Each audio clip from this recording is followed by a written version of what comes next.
Take a look.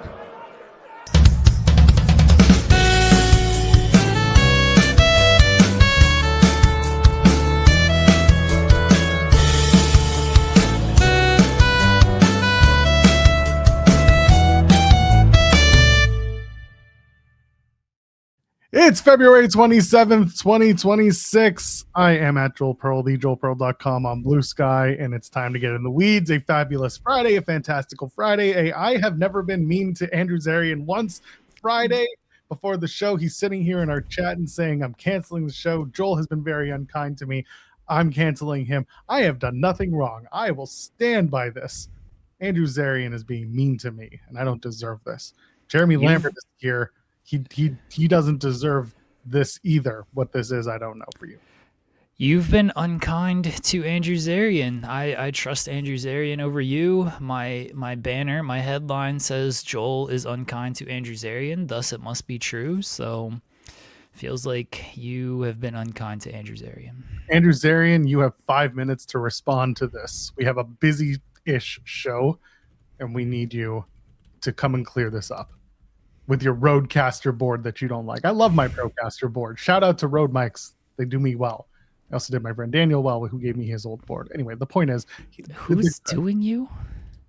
My wife. Oh, okay. Same. I mean, not yours, but you know. I was going to say, if that's the case, we got to talk about that. Yeah. Maybe not on the air. That's probably something. No, yeah. I mean, I got done this morning. I don't know about you. You got a super chat from Paul. It's actually that's why my hair is messed up. It's actually a much funnier response to that I can't say. So I'll tell you offline in the private chat. Okay. Yeah, I'm in the private chat because I'm going to forget it by the time this show's over. That's true. We got to get through the next 2 hours. You can also donate a super chat and email, get your question or statement read on the air as we start this. We'll remind you in a minute. Volib says Joel is unkind to Andrew Zarian. It's not true. If Volib says it, no, Volib says it, I say it, Sports Illustrated says it, it must be true. That's going to be the new Becky Lynch thing. Sports Illustrated says it. The Bleacher Report says it. Olive says it too. Not even going to try to do the last name. Mamapudi, is that what it is? Because I can't. I'm trying to do this off the top of my head.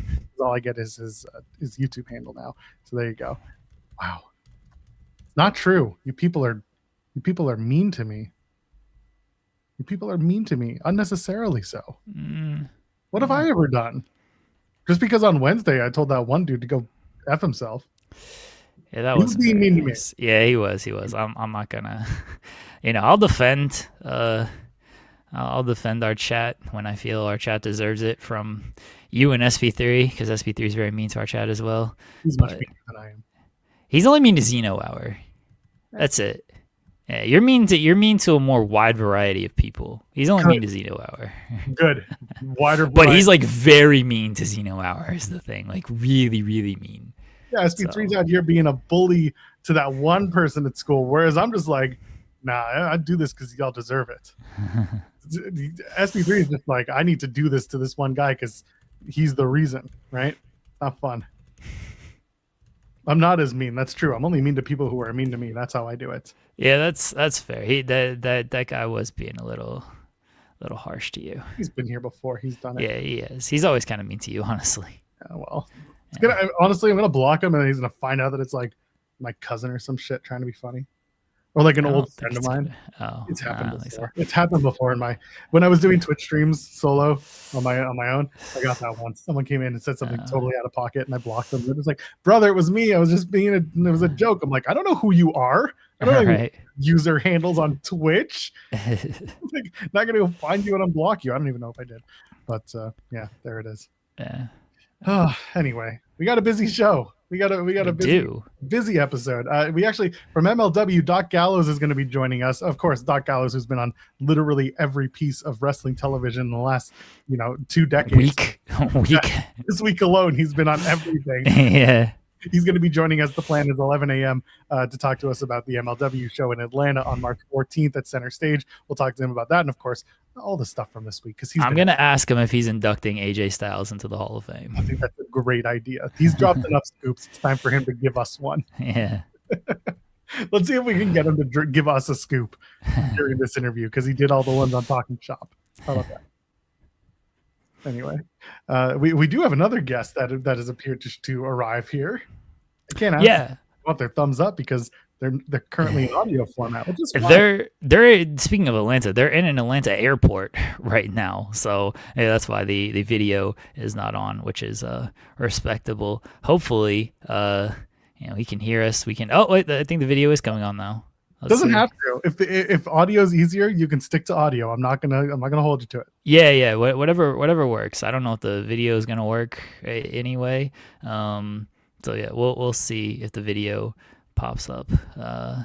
From Matthew, Joel is always wrong, but is our wrong guy. Yeah, fair. Screw you, Matthew Hooks. First of all, I was right. Look at you. You're being mean to Matthew now. Yeah, well, it just comes with the territory. I'm not mean. I'm just mean to people who are mean to me. No, that was I was right about the Tony Khan announces the stipulation through Tony Schiavone on Dynamite. Yeah, that's true. They say that's what they would do, and that is exactly what they did.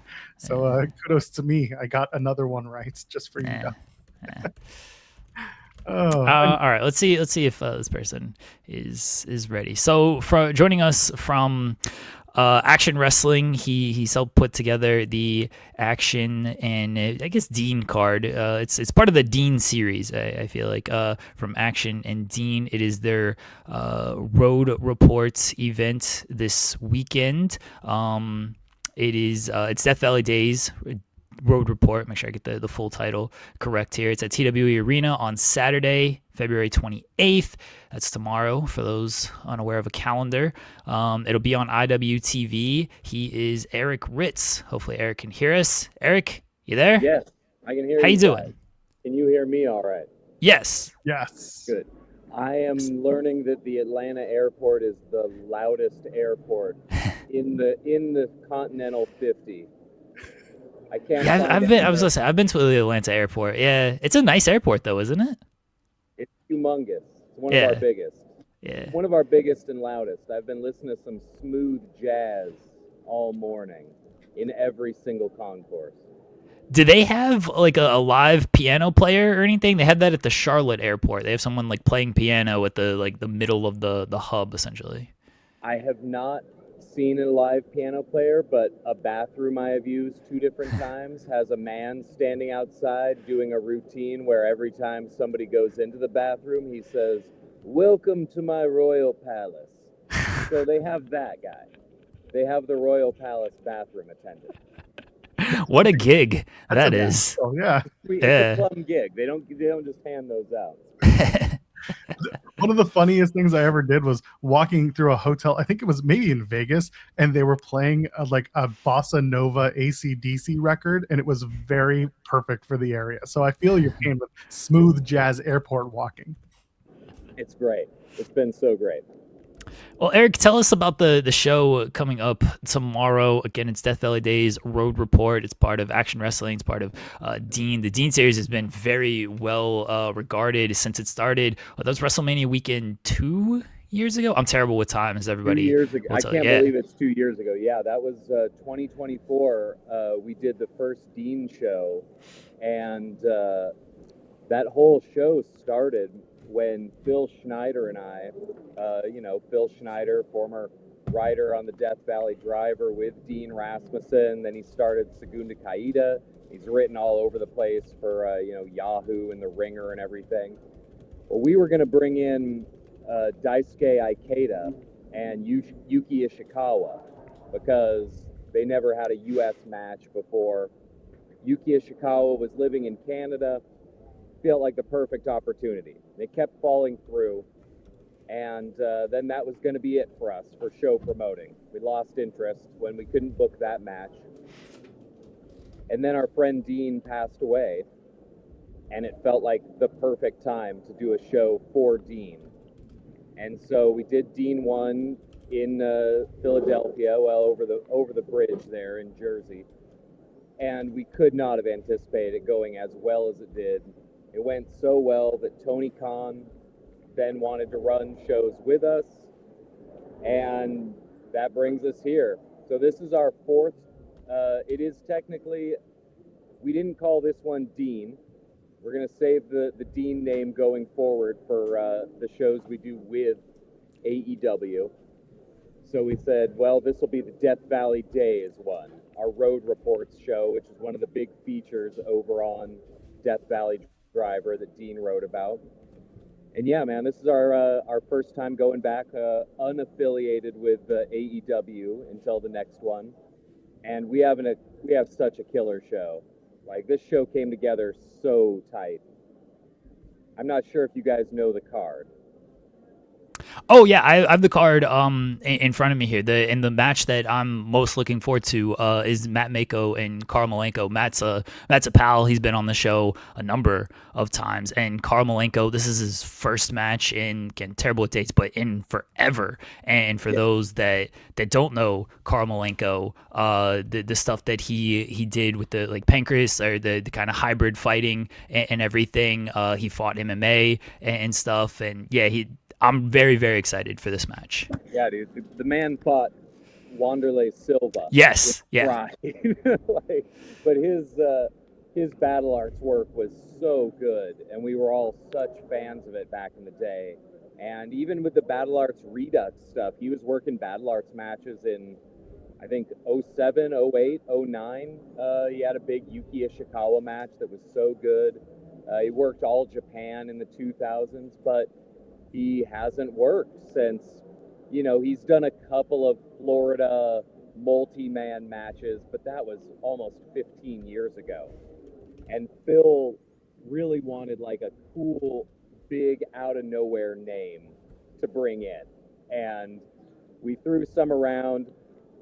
Some of the guys that we tried to reach out to, like I tried to reach out to Jerry Flynn. And it turns out Jerry Flynn is a plumber.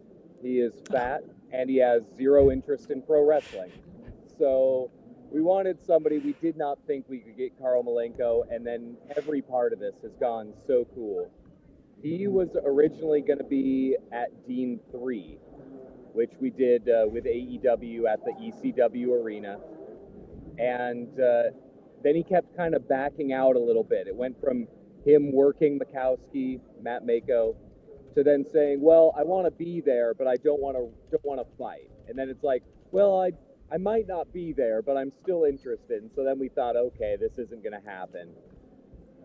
And now he could not be more excited. He is so happy that people just remember his work. And the guy is in insane shape. He's 55 years old.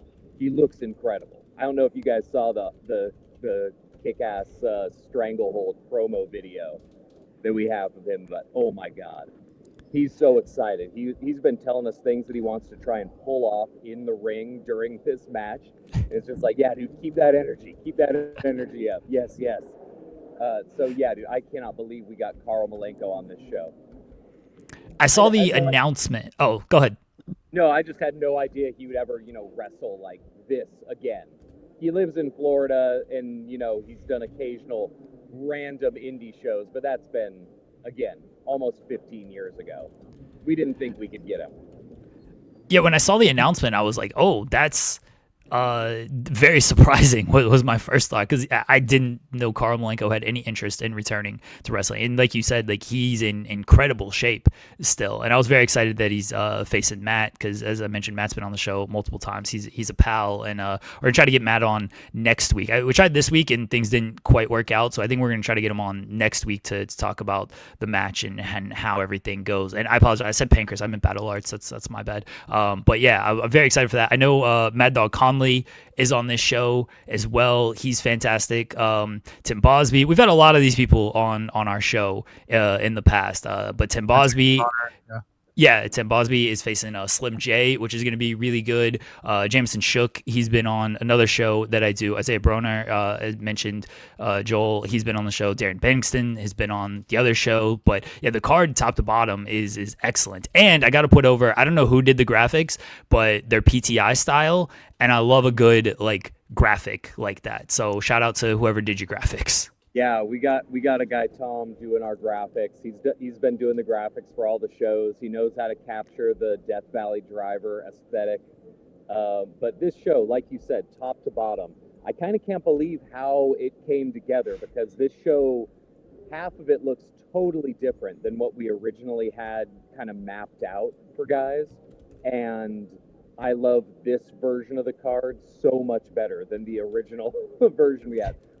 We have 9 singles matches, which we did not actually plan on. We had a couple tags in there just for variety's sake, and then stuff kept shaking out differently. We would have called the show Singles Going Steady if we knew it was going to be 9 singles matches, but that just kind of happened.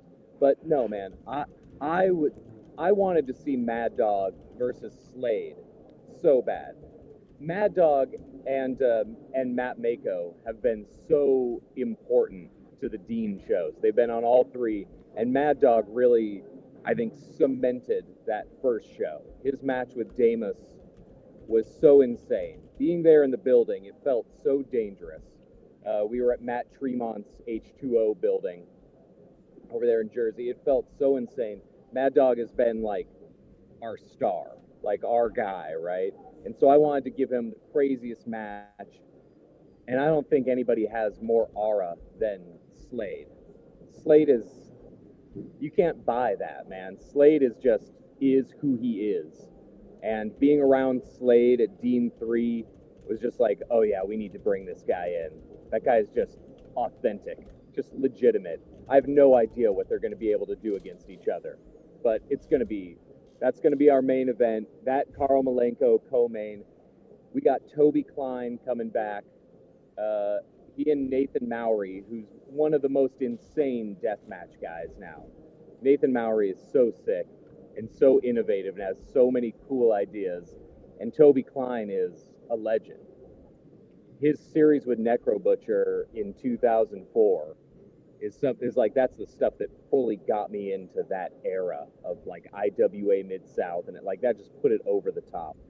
But as you said, Tim Bosby, Slim J, a lot of these matches kind of got formed because they were matches that I wanted to see, and Phil wanted to see, and Matt Griffin of Action wanted to see, and they hadn't happened yet.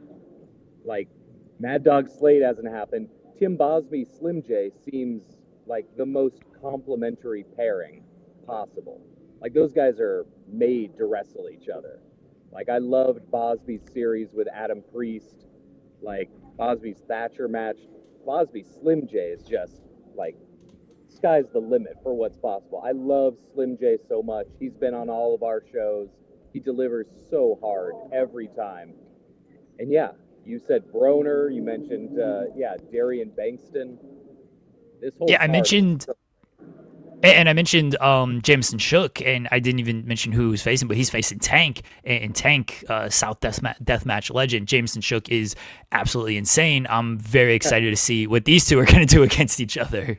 Dude, and that one's so much fun because those guys are so over with the locals. We're running this from the TWE Arena in Red Bank, Tennessee, and that is a match that fits so well on our card, but is going to play perfectly to all those people in the Chattanooga, Red Bank area, the kind of people that want to go out on Saturday night to see a wrestling show. I'm really excited for the Isaiah Broner match because he's against a guy that I don't think a lot of people really know yet, named Big Jake Shepard. And Big Jake Shepard is this Ohio, I think Wisconsin indie scene guy. And I came across a match kind of as a fluke with Big Jake fighting this guy named Robert Catchum. And it was in like an emptied out comic book store or like a GameStop where they moved all the product to the back rooms. So they just had a ring set up in the carpeted GameStop and a bunch of, upper Midwest dirtbags watching these guys bleed buckets in a comic shop or something. I'm like, oh, this guy is big and fat and throws incredible punches. We need to get him on our show.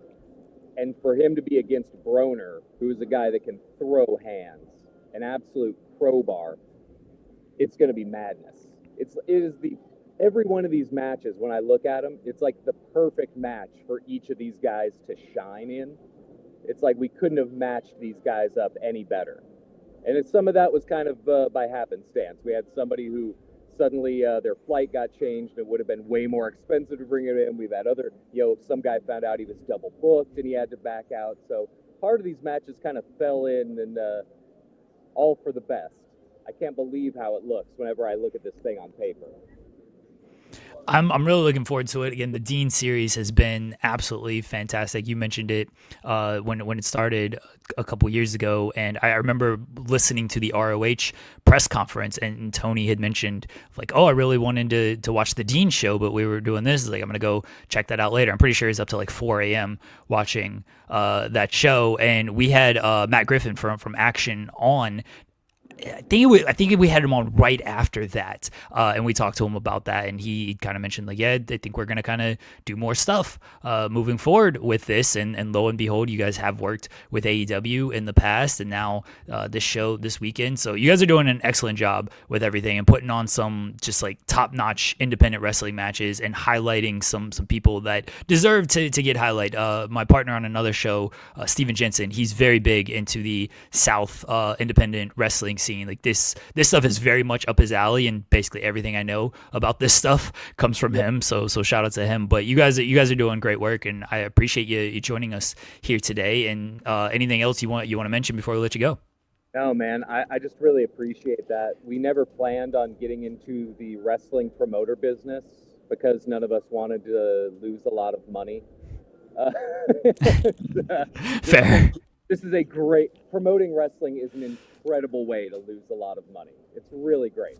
No, but we had such a great time, and it was the vibes at Dean 1 were so good, and Matt Griffin was such a major part of that. He's such a good showrunner, and he made this so special that after that we just kind of got hooked and said this is something we want to do more of. And then 9 months later, we're sitting in Tony Khan's office as we're going over ideas with the guy, and the whole thing's been surreal.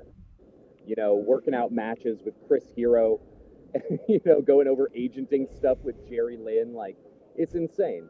And we're going to be working with AEW again in the future, but, you know, we'd planned on doing a couple shows a year with AEW, but we still had the itch to do more ourselves. And all we really want to do is just put wrestling out there that hasn't really happened yet. These matches are all like unique matches, and we'll get to kind of plant our flag and look back and say, somebody was eventually going to run Mad Dog Slade. It was unavoidable, but the fact that it's happening here, the fact that Karl Malenko's on this show, like, I don't know what's going to be the best match of this show. I can't wait.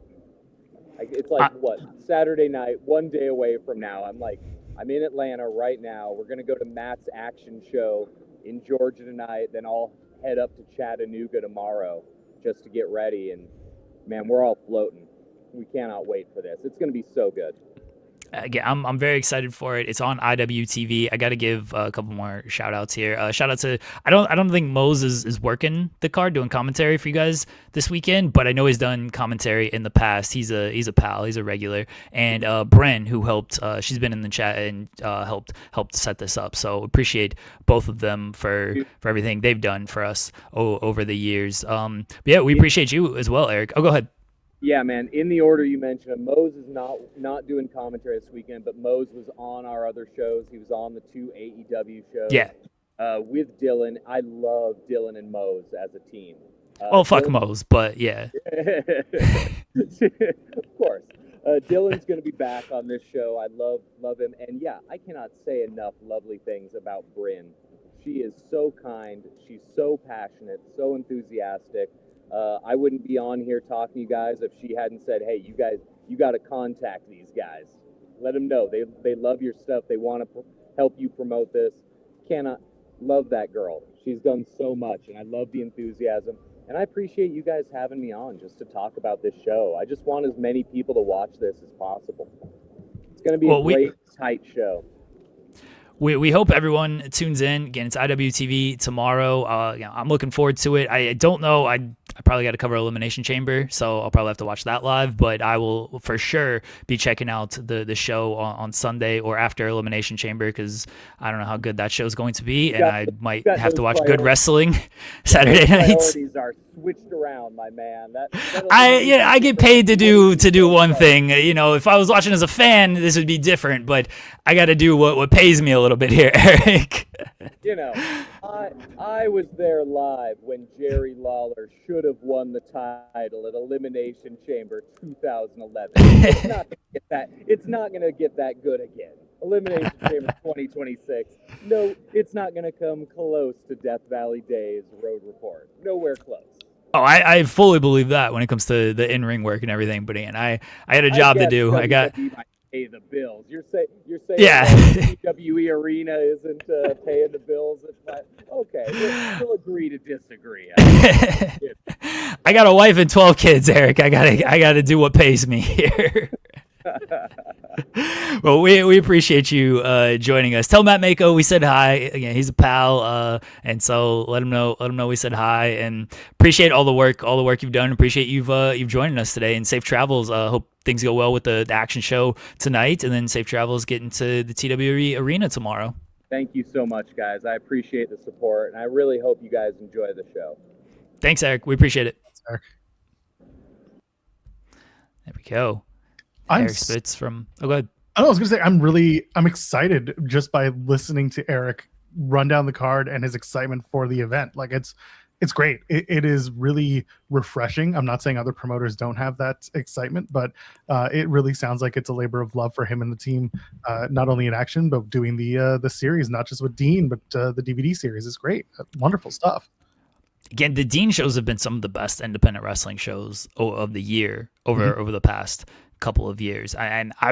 I'd put it up there with like Janela Spring Break is kind of in a category of its own when it comes to just full on nonsense and everything. But the Dean series, when it comes to just in-ring wrestling, matches you wouldn't think of, guys who think of Karmalenko this weekend, man. Like that's Janela Spring Break-esque right there, is getting a guy out from who you haven't heard of for a while, and maybe you haven't heard of at all, and they're bringing him back for this. So yeah, the Dean series has been so good over the past couple of years, and I'm looking forward to the show tomorrow. I'm gonna have to cover Elimination Chamber, but I'm 100% gonna watch the show afterwards, because I'm sure Jensen's gonna want to talk about it on Thursday anyway. And a lot of these guys, a lot of this, basically everything I know about this scene comes from Jensen. And once we started doing spotlights, he's very tapped in on that scene. And I ran down the card. I was like, oh, half these people have been on either this show or Spotlight over the past couple of years. So I'm pretty familiar with a good half of the card, not just like their work on screen, but their work behind the scenes and how much they mean to the scene and everything. So yeah, it's gonna be a good show. And shout out to Bren. She's the one who messaged me last week and was like, hey, can you promote this? I was like, yep, I got you. And then messaged me yesterday of like, is this cool if Eric comes on? I was like, yeah. He reached out to me, like, we set it up, let him know, and it all came together. So appreciate you guys, and again, appreciate Eric for joining us from the airport this morning. Yeah, where he gets to go listen to smooth jazz for the rest of his for his time. And gets to go to the royal palace of the bathroom. I hope they pay those people well. That's all I need. I don't know if that person is paid or not, honestly. I mean, tipped. I know the bars, when I was there, the bars that I worked at, usually doing music or sound, those people were normally either paid a little bit and then given tips, or they were paid off the bar sales. Sure, so, but the person that's just like, welcome to the bathroom, that person get paid? Because some of them bring, like, they have accoutrement that they give you or offer. Like, they'll dry your hands, or they'll give you a mint, or they have some sort of colognes that they could spray you with. Like, there's different ways that they kind of get themselves involved in your grooming and sanitation process. I'll take your word for it. I mean, the last time I flew, so the airport near me is like nothing. And so I don't even know. Did you fly in that airport? Did you fly in when you came? We flew into Cleveland. Okay, you flew into Cleveland. Yeah, okay, we didn't fly into the other one. We looked into it, and I think it was like so much more expensive because Canada does a direct flight from Toronto to Cleveland, so it just made more sense. Gotcha. Well, that airport is nothing, so they ain't got none of that stuff. But I've been to like the Charlotte airport. Charlotte's a big hub. I've been there plenty of times, but I can't say I've used the bathroom, so I wouldn't really know. And then the Raleigh airport. The Raleigh airport's like kind of big. I try to avoid airport bathrooms if I can, like just seems for the best to not do that. Well, it's not. That's the thing. In an airport bathroom, it is not very common. I don't see them in airports, and at least in North America. I'm trying to think of other airports I've been to around the world, and I don't think I've seen them, standing around to help you out. I don't think they watch you pee. See Pile Driver Fisher putting that out there. I don't think they can do that. I mean, maybe they just don't pay attention there. But hey, Redmond Survivor, I will see you in Vancouver. I will also be there. So let's. What if he might not go? He's not going to go. He's flying into there from the UK in April. Vancouver Airport's beautiful, by the way. That doesn't mean he's going to like AEW or anything. He just happens to be going in for the wrestling. Visiting Vancouver. Are you going to be a mystery wrestling Redmond Survivor? I will be there.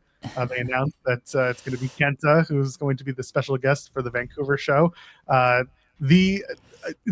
don't want to have to do the edit, but also we had the interview with London Lightning, and at the end of it, through the interview, we mentioned MJF. Unfortunately, MJF is unavailable for Mystery in Edmonton, so they have brought in Taka Michinoku, which is fantastic. It's such a different, class of wrestler, because Taka has been in the business for so long and done so much. His longevity stands. MJF is like the guy now, but it's a really good trade-off, I think, for Mystery's kind of way of doing things. So looking forward to that. It just sucks that MJF couldn't make it for the Edmonton show at the end of March, but anyway, point is it'll be good. Redmond, let's see if we run into each other. You're spending way more time in that area than I am. I'll tell you that much. I am in and out. Redmond, punch Joel in the face if you see fair. Him, please. That is fair. If I see you at Mystery, that's more likely where I will see you, because Dynasty, they just put us in our section and it's a big arena full of people.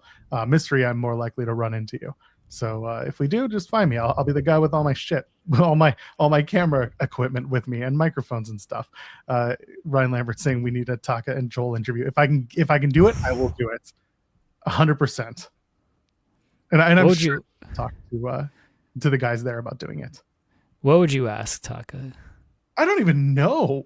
We would really first of all, I want to talk to him about his daughter, Taku Michinoku. Okay. And let's see if they've had a chance to meet up yet. They were supposed to. It's not his legitimate daughter. It's his wrestling daughter. Okay. Anyway. I don't know. I gotta look it up. Do my research. Yeah. Ask him about being the WWE light heavyweight champion. That's right. Talk to him about Indeed. Do you ask him about cutting off penises? Honestly, might have to get into that. Are you thinking of chopping a penis tonight at Mystery Wrestling? Is absolutely. I mean, can he actually chop Val Venus's penis off? Because that would be great. That'd be doing the world a favor at this point. I mean, I ain't having kids. Nobody wants to fuck them. Anyway, the point is, someone asking, is the flight to Vancouver as long as New York to Cali? Yes, it's cross continental. So you're going Toronto to Vancouver is about a 4.5-5 hour flight, and NYC Cali is about 4 hours as well, 4.5. So you're looking about the same. It's a long flight. It'll be good. Ask him about that time his face smashed the floor when he got eliminated from 2000 Trouble. Yeah. And nobody else has asked him about that, right? I'm sure there's so many things I'm going to ask him about that are either non sequitur or at least close enough to wrestling, and then outside of wrestling that we'll have a good chat. I think that'd be fun. But we'll see. Again, this is April. Right now it's barely the end of February, getting into March. We still have Revolution to get through. They still have the show next week or 2 weeks from now for Mystery, and then the Edmonton show, and they're taping a show in Japan, and they're doing we got a long time until we get to mid-April, but we'll get there. It'll be fun. I have a poll question for everybody. Let's hear it. What are you looking forward to this weekend? I have grouped AEW Collision and the Indies, mainly because AEW Collision's a taped show, and what they have announced is taped show matches. New Japan, New Beginning USA, that's tonight. WWE Elimination Chamber, that's tomorrow night. And not watching wrestling. That's the answer. Whole question.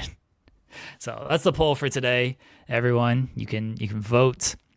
Everything. I'm looking forward to the New Japan show tonight. That should be a great show. So I'm looking forward to that. Although I'll probably have to be covering SmackDown tonight. Sorry to hear that. But And SmackDown ends after 2 hours, so what does it matter? 10 o'clock the show ends. So just it doesn't.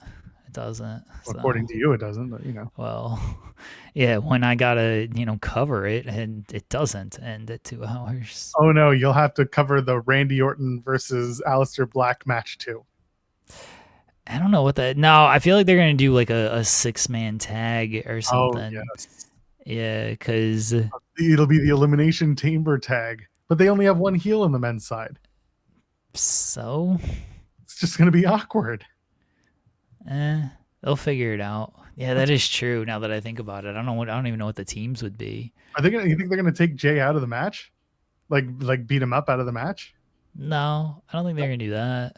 Poor Jay. He just wanted to take the night off. And maybe they'll do. I was gonna say Team Raw versus Team SmackDown, but I don't. That sounds awful. There's no reason for it, unless they do like a losing team start the match and is first in the chamber. Like you could, I don't know if you want to do that.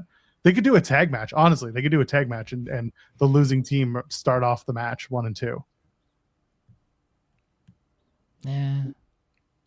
I don't know how they get there because it's not like they had multiple weeks to, plan a series of matches in which the order of entrance in the elimination chamber get picked. It's fine. Not my show, not my monkeys. And it's 10 o'clock Eastern, so what do I care? Show ends after 2 hours in this house. Someone tells me, oh, it was a Randy Orton match. I'm like, sure there was. I believe you. No, I don't. But Collision's taped, so we already know what happened. I'm trying to get my schedule ready for tonight. Yeah. I did hear your comments about Takeshita being the I hate time limits guy. Yeah. I thought that was very funny. Yeah. I will put you over for that. He should be the guy who's just like, no, fuck these time limits. NTL Takeshita is what they should be calling. Yeah, they're not going to take out Jay and putting in Kit Wilson. Yeah. I will spoil Collision at the end of the show today. Careful, Jeremy. You don't want to spoil Collision because if you get one name wrong about one enhancement talent, that person will be down your neck faster than you'll know it. You didn't even see this last night. No. No, someone tried to get down Fightful's neck about reporting 2 people in an enhancement tag. And I guess whoever gave you the results didn't have the name of one person, so we didn't report the right name. And this person's like, it was this person, and I wish these he didn't say dirt sheets, but they're just like, I wish these reporters would reach out to people to get the right names. I'm like, we're getting voluntary reports from people at the shows. We're not there. Like, what do you want from us? Also, people don't pay attention to our spoiler posts as much as they do our live coverage of the event, where we get it right because we're watching it. So, like, what's the disconnect here? Why are we getting all uppity about this?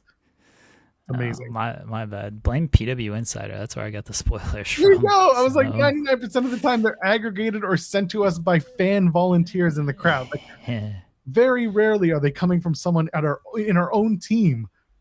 And even then, like, we still mess up because guess what? Sometimes sound in an arena sucks, or they don't announce who the participants are.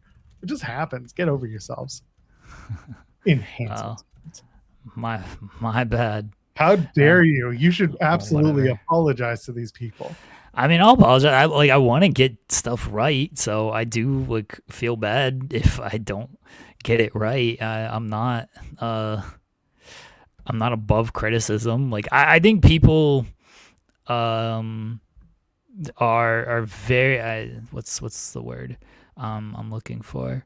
I think people really don't. Maybe they do. Our audience probably does, but I think a lot of people just think like, oh, this is just aggregating stuff and doing all of this and whatever.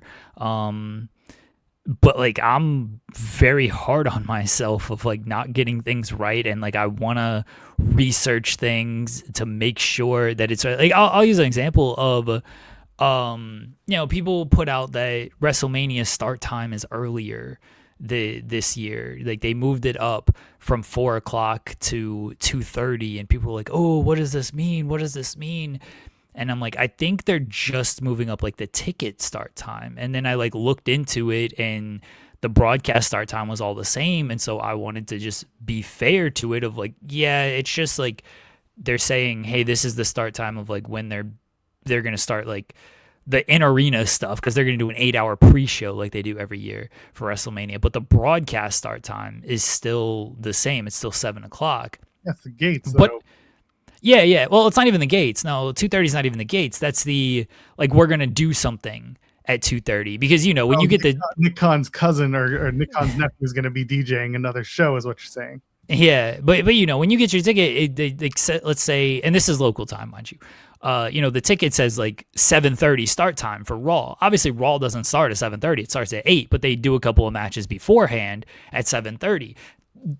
Doors obviously open at like 6:30. So yeah, it's not even the gate time or anything. It's just like when the show starts. So they're probably going to do something at 2:30, which is 5:30. That's 2:30 local, so 5:30 Eastern, and that's why they moved it. But you know, people just went with, oh, WrestleMania is going to start earlier. It's going to start earlier. And it's like, no, that's just like the ticket time. But I made sure to like research that instead of just like making it seem like they were moving WrestleMania up an hour and a half, because I didn't think that was the case. And this is very minor, but this is stuff that I want to double check and make sure is correct, because I don't want to give wrong information. So I do apologize for, you know, messing up the enhancement talent name. Like, but again, I'm not doing it on purpose for sure. And it's always like I've made a lot of mistakes over the years. You don't do this job for 7 years now and not make mistakes. You know what I mean? And there's people handle it a certain way, and I've actually become friends with a lot of people who have handled it of like, hey, I saw this, I just wanted to correct this. I'm like, oh shit, my bad. Like, yeah, I got you. My fault on that. It's like, yeah, no problem. Like, you know, I just wanted to reach out and let you know. I was like, hey, I appreciate you like handling it correctly instead of like just trying to call me out publicly and be like, hey, you fucked this up. Like, you guys suck. Because that doesn't benefit anybody. Regardless, yes, if you go to Mania and you want to get there early to spend extra money on merchandise and other stuff that they're selling at the arena because you can't get out early and you can't come and go. That's why they want you there early. That's really what it comes down to. If you want to show up, you know, 10 minutes before, after the first match, whatever, show up whenever. Just know if you're showing up early, it's just incentivizing you to spend more money that you don't need to spend. That's really all they're trying to do. They basically came out this week and said, yeah, we made money, but we didn't make enough. That was the crux of the call during the financial. That call was the most boring fucking call ever. What do you expect? It's the same thing. Listen, the biggest thing that came out of it was them saying, yeah, we're going to be losing money on the White House deal for UFC. But other than that, we're doing okay. We get more money. And it's like, all right, sure, whatever. Fucking go ahead. Enjoy. Yeah, that call was so bad. Like, most of these calls have kind of not been great since they've become TKO, because Mark Shapiro and Ari Emanuel know what to say and are very what's the word I'm looking for? Are very practiced. Yeah, practice is a fine word. I was gonna say rehearsed. Rehearsed is another good word. Absolutely. Yeah, but like they know what to say. They've done this long enough to kind of, you know, I don't miss Vince. But when Vince would be on these calls, he might say some dumb shit like, yeah, we're going to release all our talent and just let them go to AEW. And, oh, they do these blood and guts over there. I'm sure their partners are happy with that. And, you know, he would give you like a quotable on there. And he might just slip up and say some dumb shit. They're not going to do any of that. If they get asked any type of question, it's just like, you know, we're not going to comment on that. We're looking to do this, blah, blah, blah, blah, blah. It's like, all right. But this one was worse. Was the worst one of them all. Like, they've been bad, but this one was the absolute worst. Because now they got Zuffa Boxing, so now you get questions about UFC, WWE, Zuffa Boxing, even the on location stuff. Like, there's just so many things to be talked about, and it's not just WWE specific. So like every third question might be WWE, and I don't care about the other 2 questions. We're gonna start asking PBR questions. Yeah. We ain't talking about the beer. The beer might be better, but yeah, just it is what it is. Izzy Dame should host the calls. That's what it is. Yeah. Yeah, no, they're not. They're not as fun because again, everyone is C-suites. They're all rehearsed. They all know what they're doing. And there's a script. There was a script with WWE when they were doing these calls too. People don't necessarily know that, but like I don't know if this was pre-Nick or after Nick, but at one point they moved to a script where Stephanie was very clearly reading from a script when she was still working there, and they would turn. That's how it always is though. They read like essentially the press release. I'm talking about like the Q&A stuff. There's no the Q&A is always the same shit. What's that? The Q&A always turns into the same shit where no one's asking questions that are going to get any bombshell answers because they're already rehearsed. They're already trained to know what they're going to say. Well, that wasn't the case when it was just WWE though, because you're right. Yeah, because like it was just WWE centric, and obviously you can focus in on different stuff. Like there were questions about like creative and releases and things like that, where here there's not as much of that. It is largely like shareholder kind of stuff, and nobody's talking about creative. Like the biggest question out of this was not only the White House stuff, but I think it was Shapiro talking about Eddie Hearn and how they signed Conor Benn and how Eddie Hearn wanted to stir the pot of what the money meant, because someone did ask about like, hey, you're paying Conor Benn like this much money. UFC fighters are obviously not happy about this. Like, what's the deal here? And Shapiro kind of fired back and threw Eddie Hearn under the bus, which was very funny. And now I'm sure Eddie Hearn will fire back, and that'll be very funny too. But that was kind of the biggest thing that came out of this was sort of the fighter pay talk. But to my point of like every third question is WWE related, because now they're asking about boxing and MMA as well. But yeah, it is like the first like 40 minutes of it is totally, they're just reading the press release that they already sent out. I'm like, I don't need a recap of this. You literally you sent this out. Just get to the questions. Can't do that. Too many questions mean too many answers. Hey, the Battle for the Brave show that our friends Deanna Prazzo and Steve Macklin are putting on. They announced Joey Janela is going to be on the show because, of course, if there's a show, especially a show in New Jersey, that Megan Bain is on the card, you can almost expect Joey Janela will be there. So excited to see that. They just announced that about 45 minutes ago, so I just noticed that. Good for Joey. Joey's got a hell of a spring break coming up. Some of the things I've heard are going to be very fun. So get excited for that show. I'm telling you now. There are going to be some people crying. I'll tell you that much. There are going to be some people crying on the internet. No, that's standard practices. Well, especially when Joey's involved. So get that. I'm going to love it. I really am. Someone asking in the chat, they're going to move the Hall of Fame to Saturday since there's no NXT show. Could they? Yes. Will they? I doubt it. Again, they're on the West Coast. They know that the Hall of Fame is like a dress-up ceremony type of thing. They'll almost certainly have it after SmackDown, and that'll be it. Pretty straightforward. Yeah, I don't think it's gonna be Saturday because the wrestlers got like rehearsals and stuff that morning, so you're kind of taking them out of doing all that. Like Triple H, I imagine, has to be at the stadium fairly early, and if you do the Hall of Fame ceremony in the middle, that Hall of Fame ceremony, especially because they have it 4 hours now, like, yeah, I don't think it's going to be Saturday. I just think that that's too much going on in the day. I think Thursday makes the most sense because everybody's kind of already there anyway, and you can just do it Thursday at 8 o'clock and be fine. You're not losing anything there. That allows everybody to rest up for Friday before SmackDown, and then you just kind of proceed as normal.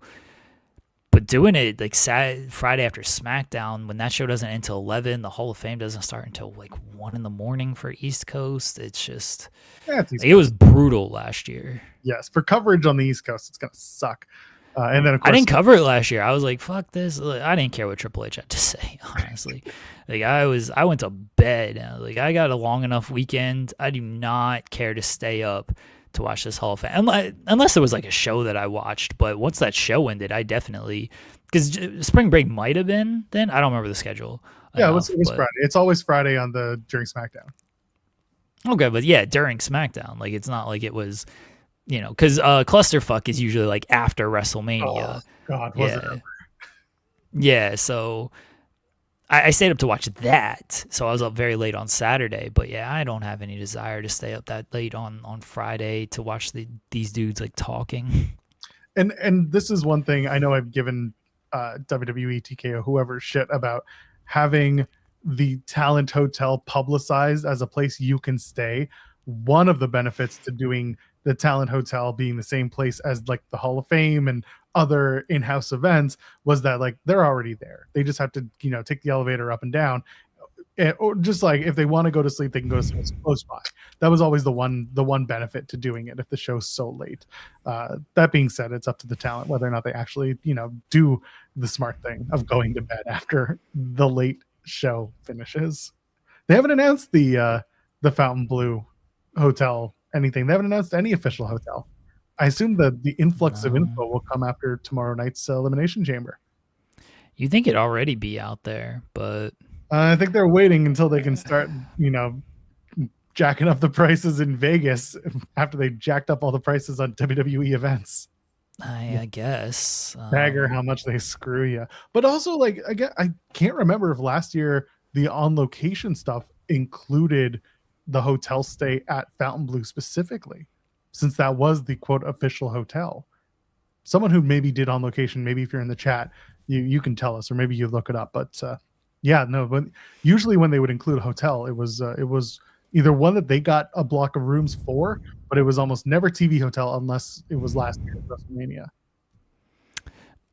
Zeno Hour asking, we had a good discussion about who should induct AJ on Spotlight last night. Who do you think it should be? That is a good question. I haven't listened to what you guys had to say. I'll tell you after you give your thoughts. Okay.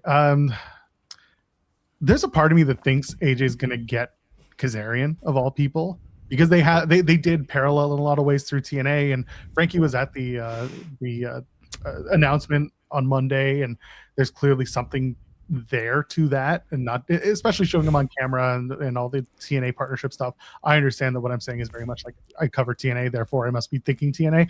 AJ's one of those. Yeah, AJ being inducted by Kazarian's one of those guys. I don't know who else. Like Good Brothers would be a good one.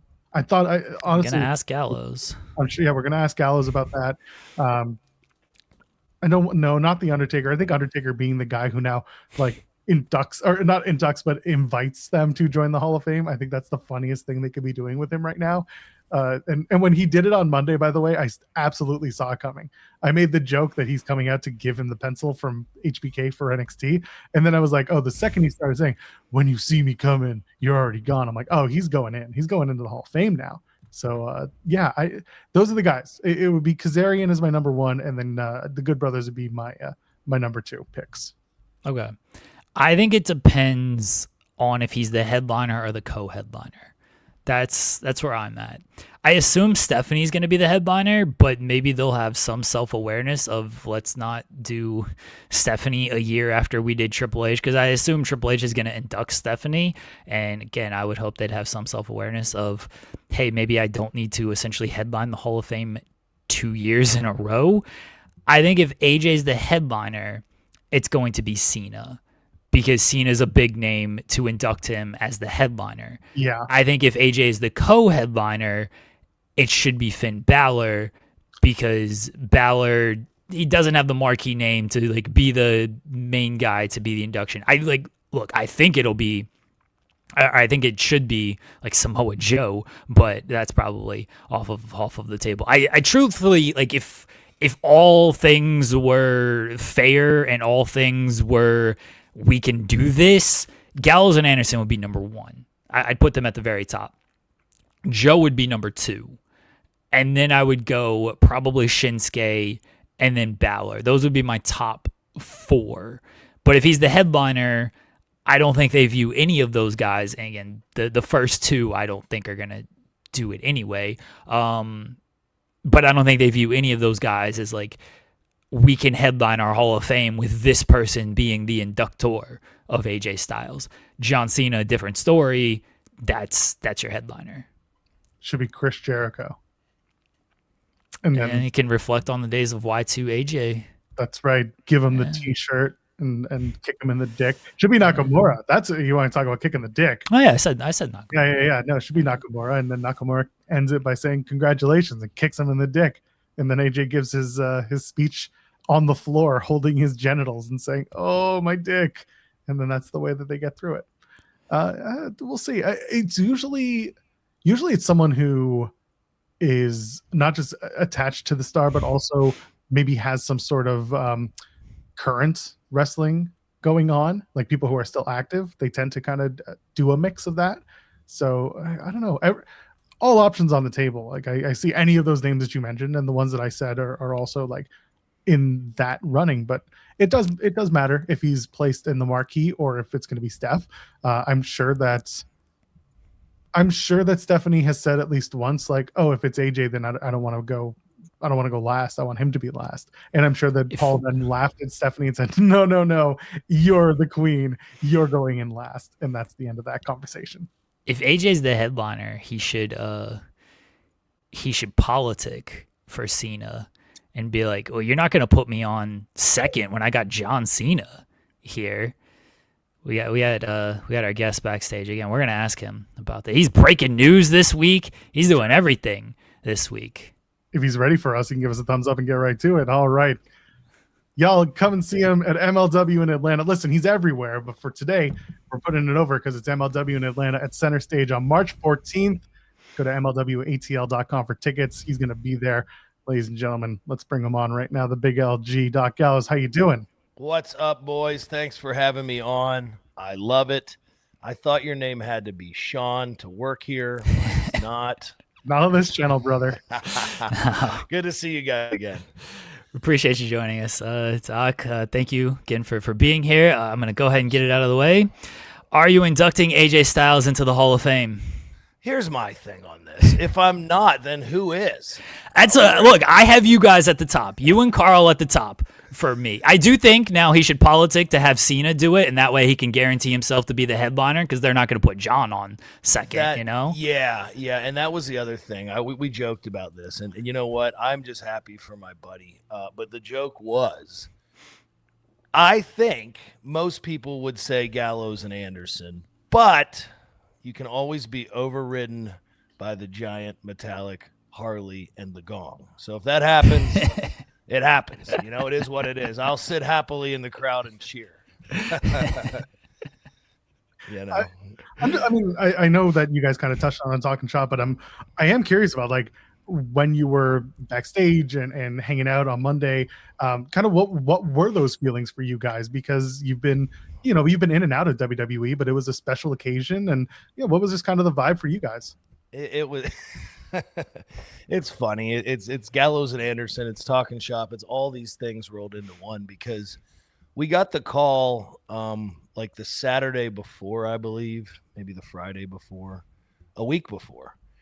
And we called each other and go, I don't know, man. Knowing we wanted to be there for AJ, and then, I came up with a list of phony demands, which weren't really met. Oh, what was on this list now? Hold on. All these things that I wanted to happen, and the treatment that I wanted. But we played a game for about 5 or 6 days, and then finally the Saturday night before, 2 days prior, we said, yeah, absolutely, we'll be there. We're not taking anybody's finisher unless we get back over.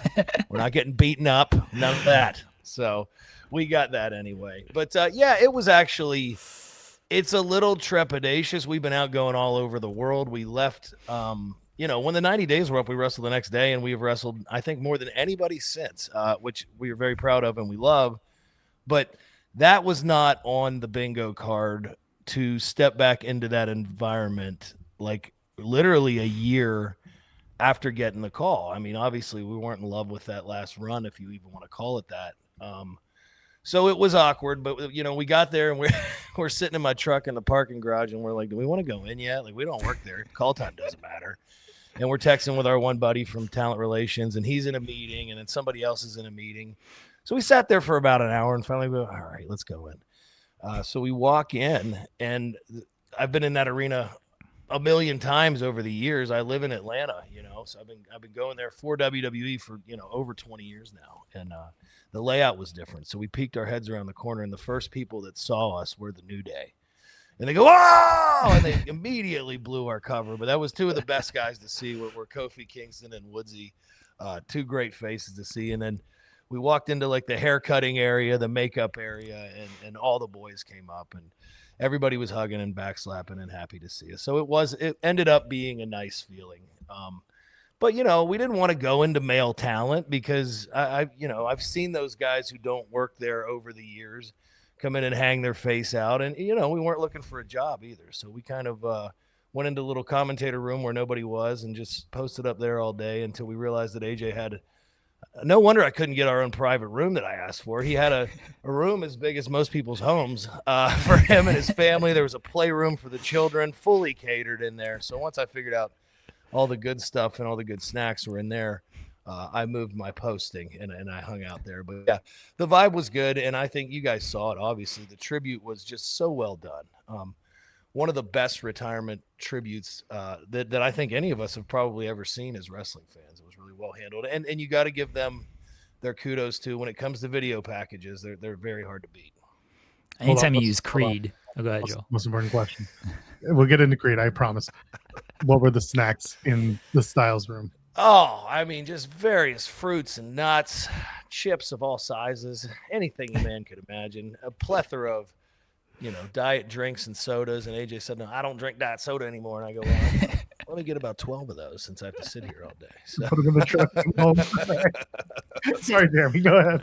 I assumed if you walked into the talent locker room, they'd be like, "You guys resigned?" Yeah, that makes sense. Hey, good to have you back. That's why I didn't walk in there. I don't want to put that vibe out. George Costanza coming back to work. Exactly. Hey, boys, this is still my spot? Great. Anyway, who wants to tan my back?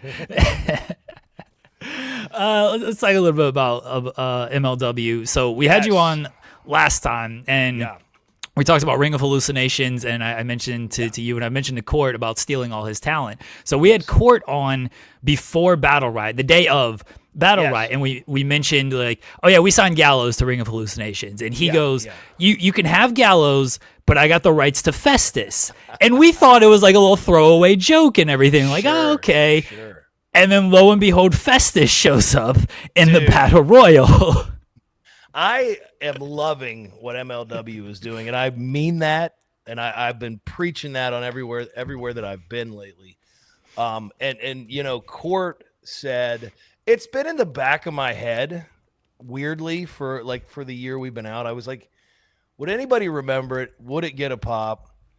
Because it's not something you could do a lot. And then he and I were joking back and forth on text, and he goes, "Well, would you do it?" And I go, I mean, I guess like that's a good place to do it as a surprise in the Battle Riot if we're going to do it. It just has to be done right. And then, I had to go get Festus gear made and find some old Festus boots, and I put the, I got eliminated early as Doc, obviously, and I go back and I put the Festus shit on, and I went, oh, God, I can't believe I'm doing this. And then we always have nerves before you walk through the curtain, but when I walk through as me, I know the deal. I've got my confidence. But this, I'm going, is anybody going to remember it? Is anybody going to care? Is it going to be weird? Obviously, it's weird. The whole gimmick's weird. But everybody in there did justice to Festus. Everybody played their role very well. I said, please, no one touch me until the skyscrapers are near me, because, Festus can't defend himself until the bell rings. So otherwise, you guys are just going to be beating the shit out of a defenseless man. So everybody adhered to that, and I thought it turned out great.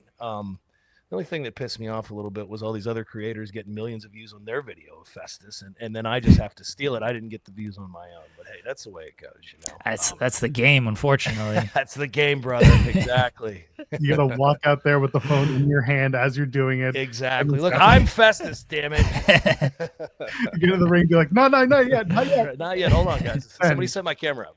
That's right. This is, according to my research, your first time stepping into center, or not your first time, sorry, your first time stepping into center stage with MLW, but only I think your fourth time at center stage. And you said it yourself, you're in Atlanta, you're in Georgia, you have experience around center stage. Talk to me about kind of your history around that venue, and also with MLW coming there. The Georgia wrestling history is so long, it's so fruitful. Our schedules are absolutely insane right now. So this weekend we're going to New York, and then I'm going to Tennessee to do a shot. But next weekend we're in Georgia. The following weekend we're in Georgia. It's 5 Georgia shows. I'm so excited about MLW and center stage. I didn't know that I'd done. I guess a few with Impact. I did NWA, and it's always great. But center stage to me, I'm a WCW Saturday night kid. So anytime I step into center stage, you get those feelings, and it's one of those buildings that's just so cool. And, I'll toot our own horn a little bit. I think that we've done really well at center stage as far as attendance the past few times that I've been there. It's always been full. They've always been loud. I think they know that, me being a Georgia guy. So I'm super excited. And if you guys, it's a Fusion TV taping. MLW Fusion is back. It is a stacked lineup. You got tickets starting at $15 at Ticketmaster and MLWATL.com. But I mean, I'm looking at it right here in front of me. Shotzi, Mads Cruel Kruger, and Contra Unit, the Skyscrapers, Dyer and Dijak, who we're in a heated feud with right now because I need those giant tag team titles, coolest belts in the game right now. Of course, the world famous Good Brothers, Alex Hammerstone, Priscilla Kelly, Diego Hill, the CMLL, Luchadors, and much more. So I really love what Court's done recently with MLW, and I think MLW will hit different in center stage. I mean, Battle Riot was a blast. It's not been released yet, I don't believe, but the show we just did in Chicago at Cicero Stadium, it was sold out. There's a couple thousand people in there. It's Chicago. They're loud. We did a badass tables match. I was bleeding like a pig and then had to show up to a wedding 2 days later. My wife was really happy with my scarred up face. But MLW has a different feel right now. I don't know how to explain it right, but it's almost like a reinvigorated, younger, cooler attitude era when you feel the vibe of these shows, because it's different, it's edgy. You got Danny McBride involved, you got the Don Gato tequila, you got the dancing girls. It's a really cool adult themed hip professional wrestling show. And if you see it live and experience it live, it's just badass. I knew how badass it was going to be. So, my Carney promoter brain kicked right in. So the precursor to MLW at center stage in Atlanta is Lariato Pro in Jackson, Georgia the night before, because I knew the momentum that would carry into the MLW show. And then we have a Lucha Libre show on that Sunday. But everything is focused around the MLW stuff. There's going to be some really cool stuff unveiled in Atlanta that I'm privy to. So it's one you do not want to miss. And let's be honest, I was just at WWE Raw, but to get into a show of this caliber with this caliber talent and a $15 starting ticket price, there's nowhere in the game you're finding that right now. Yeah, affordable tickets are not easy to find in wrestling right now, especially from the company you were at on Monday. I don't think you can get into my show for $15. I'm going to have to look into that. Anyway, www.thelpwg.com. Grab your tickets March 7th, March 13th, Georgia, Lariato Pro. Cheap plug. You wrestled with your son. You teamed with your son. Yes. In February. And you guys are teaming again in May, correct? We've got a couple. We got a couple dates coming up. He's so we had our first tag team match together because I had to be there to do it with him. And I think that the promoter knew he'd get a good deal on me by dangling that carrot. But yeah, so then last weekend, and I told him, I said, I can't really coddle you. Like, Dad's out on the road, so he's doing a lot of the Georgia, Tennessee independent stuff on his own. He had a singles match last weekend that I loved it so much. I sent it to AJ for a critique. Him and Finn both watched it. My son's 18. He's in college, but he's doing great with the wrestling stuff too. We got a few events together coming up. Basically, when Carl tells me he needs a Friday off or something, I go out on the road with my son, and it's very cool. I'm actually going with him. We're in Savona, New York for Flex Wrestling Saturday night. Coming up tomorrow, and then Sunday I'm going to land, and he's going to pick me up from the airport. We're headed to Benton, Tennessee Valley Wrestling. I'm very excited. I'll be just doing a meet and greet and coaching him up and cheering him on and being a thorn in the side of the other young wrestlers is my hope. I watched the match from February. It's from for those that don't know, it's SECW. It's on their Facebook. I love that you just like let him work like 80%, 90% of the match, especially the first half. You were tagging in at all, and when you were in for like 30 seconds, and then you were out. It was fantastic. I was like, that's good brother shit right there. My dad drove 12 hours, and I go, I'm not breaking a sweat for this. This is all about him. I just want to be there for it. And then he goes, boy, you were not kidding on the drive. That rule, I picked up on that immediately. Like, Gallows hasn't worked like anything. His son's doing all the work out here. I'm not doing a thing.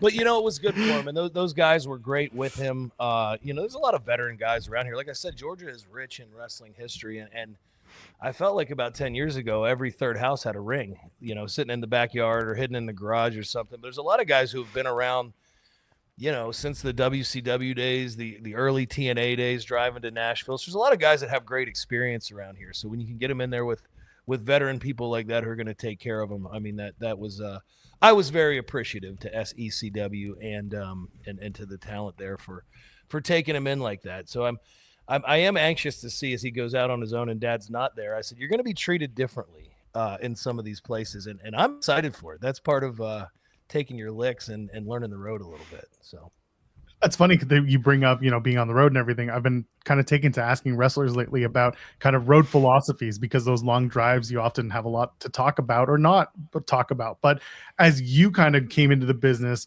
what was something that was taught to you on the road, and also something that maybe you're imparting to your own son now as you two embark on these long journeys together? It's a lot different now because thank God the lifestyle's different. But like one of the first things I remember hearing was, you're going to learn more in the bars and the cars than you're going to learn, in the arena each night. And there's a lot to that, because when I was breaking in, and I started doing independence at 18 like him, and then I was lucky and I had a developmental by the time I was 21, and then really quickly was on the road, even before the first TV debut, doing house show loops and stuff like that, because I was a good character and a good big guy that, like, Kane could beat or whatever if they needed somebody on a loop. So I was just on the road all the time from about 21, 22 on. So it was a lot of, okay, I'm the developmental guy, so I get the free car. So whatever veteran wants a free ride has a sober driver and a kid that's going to run errands for him and a kid that's going to drive him. And the price that I paid for that happily was, hey, what did you think of my match tonight? Hey, what can I do better? Hey, what can I do here? And so it is true. I learned a lot from those guys that way. I think it's a little different now, especially in that like WWE setting where there's not as many live events. And I've heard rumblings that there are going to be more, but I think that you have to be on the road learning in front of an audience. And that's the philosophy to my son. Isn't any, road trickery, because I'm hoping he'll have better behavior than me. He already does. But like for me, to him is like, don't worry about what you're getting paid. Don't worry about how many people are in the crowd. You, when you're not in school, need to be on the road wrestling as much as possible. And you can learn. And I learned this honestly, really, when I got let go the first time. It was like a month before my 27th birthday. And I'd done just, my local stuff and not done like the bigger indies. Well, then I started working everywhere. And you would realize that sometimes you're going to this great show or this great promotion, or you get down to Puerto Rico and do a loop, but then, you fly back on the Sunday and you're at some guy's barn who has 50 people there and he paid the fee just to hang out with you. And then you have to go out and do a match with somebody who probably maybe shouldn't be a professional wrestler at all, but you can learn just as much from that, because you still have to take it as your job to entertain the people who did come and did pay their money and do want to see you. So I think there's something you can learn from everybody. And that's basically what I've told him. Like, don't be looking for banger after banger right now. You're in your infancy. And, in a lot of these places you're going that are smaller, it's a good place to go and screw up, because you don't have a million eyes on you, and everything's streamed right now. So I don't mind some of these smaller ones that he's going to go and do, because there are going to be screw ups. I hope I get the footage so I can laugh with him or laugh at him a little bit, and then we can correct it. But that's all part of the journey, right? Now, AJ has mentioned if he comes out for one more match, it might be to team with his son. So Have we floated that idea already? It's like, come on now, we can do this tag match. That's just kind of I just did. And I know that you're not supposed to talk about your competitors. I just did another big show earlier, right before I popped on here, and it was all about. Was it Busted Open? It was Busted Open. Oh, fuck them. We hate them. No. Not going on. Shots fired. But it was all about if AJ was really retired. And my biggest hang up on AJ retiring is, obviously he's going to stay in WWE. We broke that story. Yeah, you guys had me up at, what was it, Monday night, Tuesday night? Yeah, at like midnight listening. Night. Wednesday night. Okay, yeah. Well, AJ's a last minute guy. He texted me, I go, we go on at 10:10 p.m. And I told him the day before. And at like 9:45, he's like, hey, I'm lifting weights with my buddy. Can I pop on there? And I'm like, I mean, yeah, but you could have. Thanks. I had to get a new guest, which was great because we ended up having Frankie on there, and he's amazing, king of TNA. But yeah, he popped in there. What the hell were we talking? Oh, but that's my hang up on the retirement being a final retirement, because you always get the itch. You're not as good as AJ Styles, and you can just walk away, no matter if you're helping young talent, whatever you're doing, yada yada yada. But to have the opportunity to do something with your son, there's nothing like it, And if he can do it on a WWE platform, there's no way in hell that he's going to go, nah, I'm not doing that. I'm retired. You have to do it. No, we're not doing WWE platform. We're doing Gallows against Styles and Styles at Lariata Pro. That's where we're doing it. I'm gonna get handwritten permission from the game for that one. I'm gonna have to. But yeah, no, I would absolutely love it. I got my son. Next weekend is Machine Gun Carl Anderson and I, the Good Brothers, with the good son, CJ Gallows and Billy Gunn, in an 8-man tag at Lariata Pro in Dublin, Georgia, taking on TNA's Good Hands and a team called the Highwaymen that I grew up with. So very exciting stuff to hang out with the boy when we're not overseas or on the road far, far away. I'm looking forward to it. Well, before we let you go, a couple of things. One, Listen, someone sent us a super chat just to say In the Weeds is better than Busted Open. So just. I have learned you have to thank super chats. I'm really learning that. Thank you for the super chat. We always appreciate those people. Yeah, but last time we had you on, you were doing like your first live show that night. You're like, I hope this StreamYard thing goes well. Everything running well? No, still a pain. It's a shit. I just did Zoom and it was so easy on your competitor Busted Open. And then I'm on here, but you can hear me. I'm telling you, we go live, and then my Rode mic, once somebody clicks on it, doesn't work anymore. Then I'm going through the phone, and then it's fucking terrible. But that's I've got you here, so it's okay.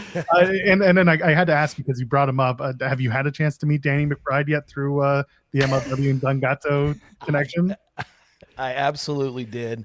Oh. I am a massive. I mean, you guys are familiar with me, it feels like, and my sense of humor. So I am a massive Danny McBride fan, a massive Eastbound and Down fan. Yeah. I think his character in Eastbound and Down had a lot of Sex Ferguson similarities as the brother on the downhill. And he was just as cool as you would hope that he would be, through wrestling and meeting different celebrities over the years. Sometimes you meet somebody and you go, oh, that guy kind of sucks. That was a letdown. But Danny McBride delivered. He was smashing shots of his own tequila, having the time of his life. Very cool dude. And he loves professional wrestling. And I think that's a beautiful thing about MLW. You got to take your hat off to the brainchild, the brain power of Court Bauer, realizing Charleston, South Carolina is a beautiful city. My wife and I love it there on the water. Moving the headquarters to Charleston, teaming up with Charleston native Danny McBride, bringing Don Gatto in. That's part of this gritty new feel to MLW that I love so much. That just it definitely has a vibe to it, man. It's definitely got an edge where a lot of I love family-based sports entertainment like everybody else, but as male wrestling fans as we are, I mean, I think sometimes you want to see some blood. Sometimes you want to see some skirts flying. Sometimes you want to see the luchadors flying through tables. That's cool. I dig it. And I think that they're doing a great job with that. And Danny McBride was a great addition. Well, before we let you go, we have our fabulous and famous game that we like to play called Partner Promo Punch in the Face. Do you remember it? I refreshed my memory. I do remember playing a game on it with you guys. I got 3 names for you, and you're going to pick which one you want to partner with in a tag team, which one you want to promo with in the ring one-on-one with a microphone, and which one you want to punch in the face one-on-one in a singles match. Promo partner punch. Got it. Yes, these ones are famously opponents of yours in the tag team division, and now you have to start working with them in a singles. Are you ready? Okay. Kofi Kingston, Bishop Dyer, and Matt Hardy. Partner, promo, punch in the face. I'm punching Bishop Dyer right in the face. That makes sense. That's because he works for Busted Open, so I respect that. Yeah, he works for Busted Open, and he threw a chair at I'm probably not supposed to say this. He threw a chair at me, Sabu style, in Chicago at MLW, and I'm telling you, it bounced right off of my face and hit the commentator right in the face. Oh, no. And he got in a massive amount of trouble, and I was like, well, I didn't tell him to do it. Yes, I did. I'll take, man, Bishop was a layup because we're feuding with him. I do love him, but he has a very punchable face. I got you. But this is tough, man. Kofi and Matt Hardy, I've had some really, really fun matches with both. One of our favorite matches ever, obviously, WrestleMania 33, the return of the Hardys, where they beat us in the ladder match and take the tag team titles, even though historically we're not acknowledged as tag team champions going into that. I don't know. Maybe they'll correct it. Who knows? We'll see. Or Kofi Kingston, one of the most gifted athletes in WWE history, who was a fellow Deep Souther. I've known Kofi for 20 years, up through developmental together.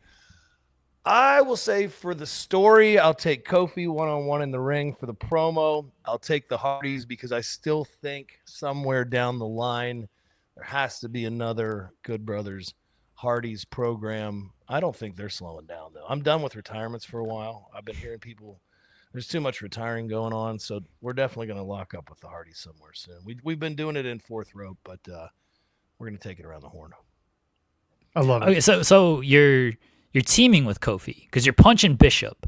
Oh, I'm partner. Yeah, definitely take Kofi as my partner. He's doing all the work. Athletic. He's doing all the work. I can show him that SECW match with my son. Say same formula.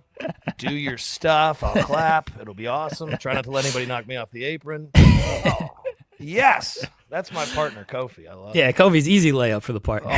Easy layup for the partner. And then and then we'll promo. Matt and I will promo our nuts off. It's great. Well, if you want to see the big LG and, of course, just the Good Brothers all together, promo their ass off and probably also wrestle a few matches. They'll be at MLW in Atlanta. It's going to be at March 14th at Center Stage in Atlanta, MLWATL.com for tickets. Like the big LG said, it's going to be starting at $15 for a ticket. Come on, man. You're close to the action at Center Stage. You should do it. Doc, get yourself over before we get out of here. They're going to sell out. They sell out every time. Sometimes they don't even release the card. These shows have been so good. MLWATL.com. Major League Wrestling comes to Atlanta to the historic Center Stage. There's a hell of a precursor the night before. Jackson, Georgia, Lariato Pro will be invading with the world-famous Good Brothers Grand Metalik, Connor from the Ascension, the stars of TNA, and much, much more. Follow us at Machine Gun KA for the partner, at _Big LG for me on X and Instagram. We are everywhere. We embark. The tour hasn't stopped, but man, does it kick up. Get through these 2 Georgia weekends in March, and then we are rocking through April, May, June, July. Catch us all over the world, Europe, Japan, Australia, everywhere you can go in between. Thank you for your fandom, and we will see you down the road, boys. I appreciate being a guest here on In the Weeds. It was like I jumped from Raw to Nitro. I didn't know there was all this heat between the two of you. I'm like Rick Rude. I can appear at the same time on both shows. I love it. We appreciate you, Doc. Thanks, Thanks, guys. Appreciate it. Talking shop every week as well on all podcast platforms. See, I don't even remember to promo. I got you. All podcast platforms. Listen to Talking Shop. And please jump on the live. We do it every Wednesday night at 10 p.m. A lot of times I don't advertise the guests because I don't trust my friends. As you saw with the surprise AJ Styles guest last week, but we've had a ton of great legends come in. We got a ton more. Check us out Wednesday nights on the Talking Shop YouTube, 10 p.m. And keep listening to In the Weeds. Thanks, Doc. Appreciate you. Thank you. One and only Doc Gallows, amazing. We love chatting with these people. He's fantastic. Fantastic. And honestly, a revolving door. By the way, thank you to MLW. if you get a chance, go check out their product because they got plenty of fun stuff going on, and it's different. And if you're able to go to a show, it sounds like it's very affordable. Go have fun at it. Listen, we go from one star to another. So let's open up the revolving door once again. Cam Hawkins joins us. Hello. My brothers, how y'all doing, man? Oh my gosh, you got this loud ass microphone headset working. Hey man. Shout out to Total Wireless for hooking your boy up, man. I'm gonna Total Wireless your volume. My God. Is it too loud? Yes. I don't know. Is it a vacuum or a car driving? Yeah, it sounds like you're on a chopper as well out here. You're gonna give us weather on the fives? Like, what are we Wow. I don't even know how to fix it. Hold on. I can fix you. I don't mean fix to be so loud. I I got don't you. know. Did that help? No, that's you guys. You got Here. it. There. I think Joel. I moved it down. Talk. Is that better? Say it I again. could just take it off. No, we're okay. No, it's fine now. Yeah, it's good now. Great. Hi guys. How are you, Cam? Hey man, I'm cool, man. No, I said Cam did nothing wrong. Thanks, guys. I'm cool. Hey, shout out to Doc Gallows, man. Two of the first guys I met at my very first Wale Mania were him and Carl Anderson, and it was great because they're we're backstage and we got bottles, and taking shots, and hanging out. I look at Carl Anderson and I say, Carl Anderson, why you got me blocked on Twitter? And he's like, man, do I? And I was like, yeah. I was like, I ain't never said that to you. He's like, what's your name? And he literally pulls out his phone and unblocks me and follows me. So shout out to them dudes, man. How's traffic looking? It sounded like you were in the copter there. I hate that I try to do things like I try to do right by you guys and get the sound right, and all of a sudden I'm yelling at you guys. I didn't realize my mic wasn't plugged in for half the show on Wednesday, so this is just par for the course around here. You know that. Yeah, so I just posted a tweet, and it's been a morning, man. I get to the gym this morning, and there's like a trooper like circling the gym. Then he comes up behind me, and then I just get out my car. I didn't do nothing. Get out of my car, walk to the gym. He circles around and looks at my car, and then he's hanging out there for a while. And I'm like, yo, I walk in the gym. I'm like, yo, is that what's up with that cop? And he said, we had 15 cops here this morning. He's probably just the latest one to pull up. I said, yo, what happened? He said, a guy walked in barefoot earlier. I said, what? He said, but he didn't walk in barefoot to work out. He walked in barefoot because there's a Crunch gym down the street. And I used to live in the neighborhood right by the gym. So I was assuming he got up, went to the gym, and was just his thing is probably walking there and walking home, right? He said he walked in barefoot because as he was walking home, a truck pulled up behind him, got out the truck, pulled a gun on him, and took his bag, his phone, his wallet, and his motherfucking shoes. Shoes. And his socks, I guess. And his socks was probably he just didn't want to get them all ripped up, so he took them off instead. Bro. I mean, some people wear shoes without socks, so maybe he just wasn't wearing socks. I hope they didn't take his socks too. But yeah, man, it's just crazy out here right now, man. There's a lot going on. So y'all stay safe, man. Travel in packs. And with that strap if you need to. But yeah, it's been one of those things. So it's been a minute. I guess I haven't really talked to you guys since we did the Tommaso Ciampa piece. Damn. First, shout out to my team, man. We got nominated for some journalistic award for our Hulk Hogan coverage when he passed away.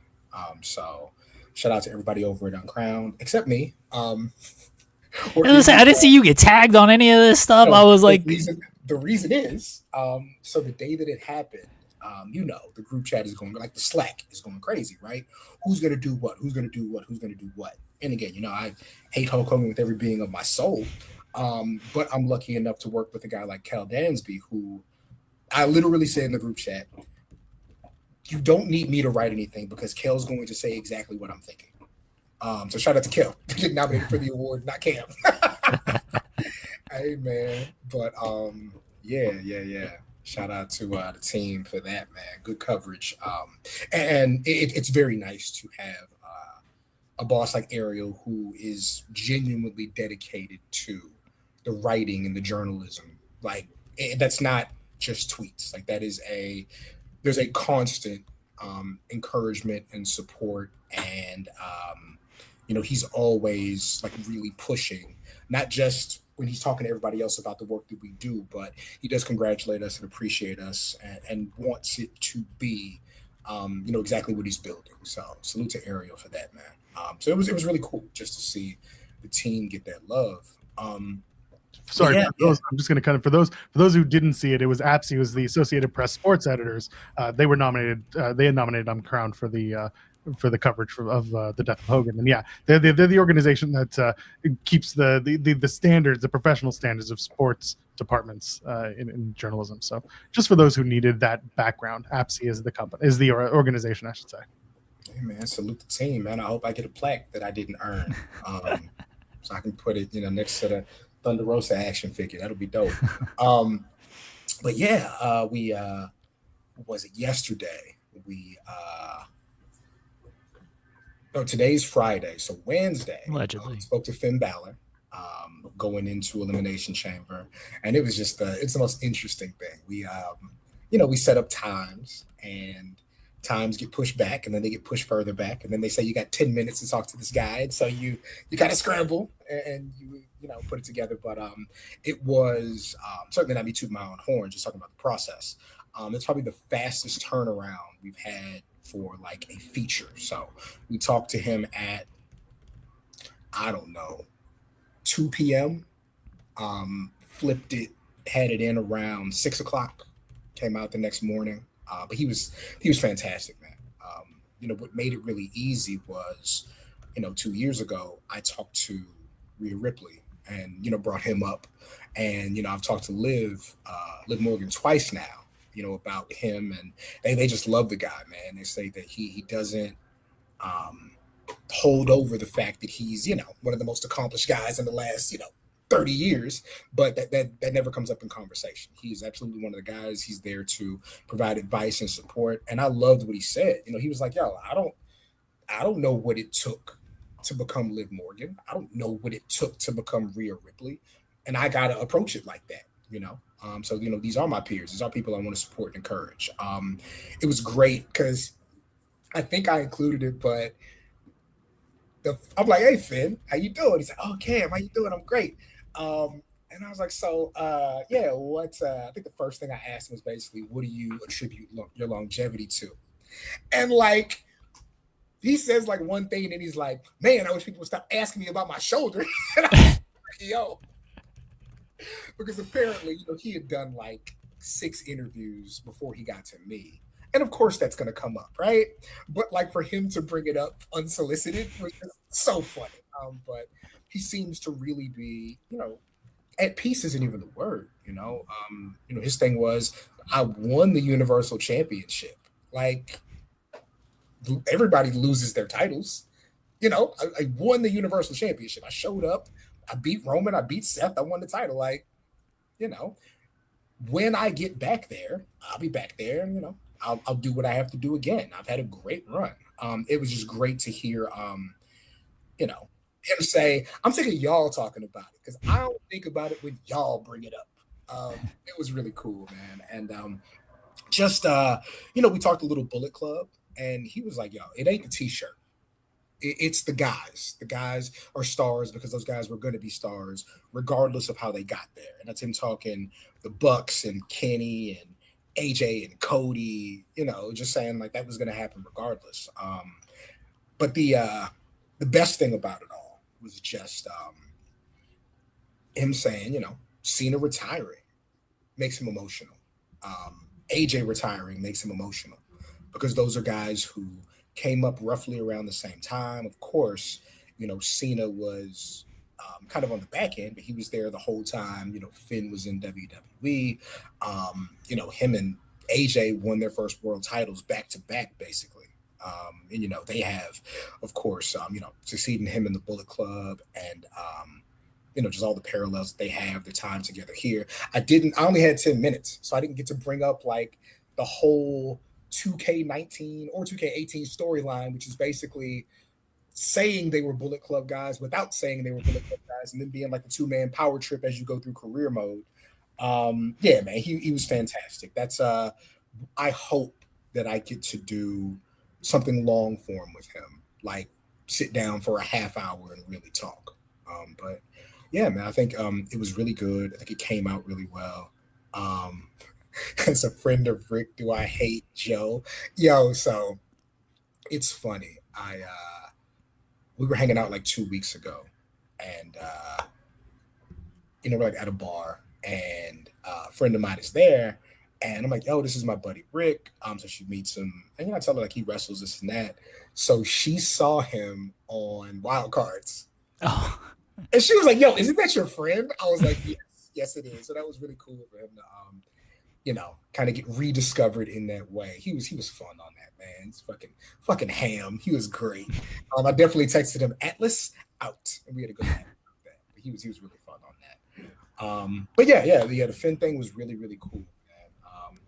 Great conversation. That's somebody I would really like to, talk to long term. And then we got a lot of stuff coming up. I tell you, it was January was slow. And I might have already told you guys this, but it was basically like, they're overseas the month of January. And so they're not really doing a whole lot of features with people, not really doing a whole lot of interviews. There's time constraints, and they're trying to do a lot of stuff with the European media, right? Boy, I tell you, when they got home, that phone started ringing. Hey, Cam, got time to talk to X, Y, and Z? I was like, oh, WrestleMania season, ain't it? But yeah, that was cool. Having to explain to the significant other why you're not at WWE HQ for like the 2K thing is fun. I was like, baby, that's not my lane. Like, do I get on every now and again on a video and have a little fun? Yeah, but that's not my lane. That looked really, really cool though. And salute to everybody who did that. Like they had a really good time. So that was dope. But yeah, man, that phone and that email's been jumping off because WrestleMania is right around the corner. And so I'm sure everybody else is super busy right now too, but it's nice to get that rush of knowing that you're valued, knowing that there's stuff for you to put out. We already set up the thing for Revolution. If you know me, you know who that's going to be. So that should be really, really fun. Talking about what's changed in the last 2 years, where they've gotten. So that'll be really cool. But yeah, man, just right back to the work.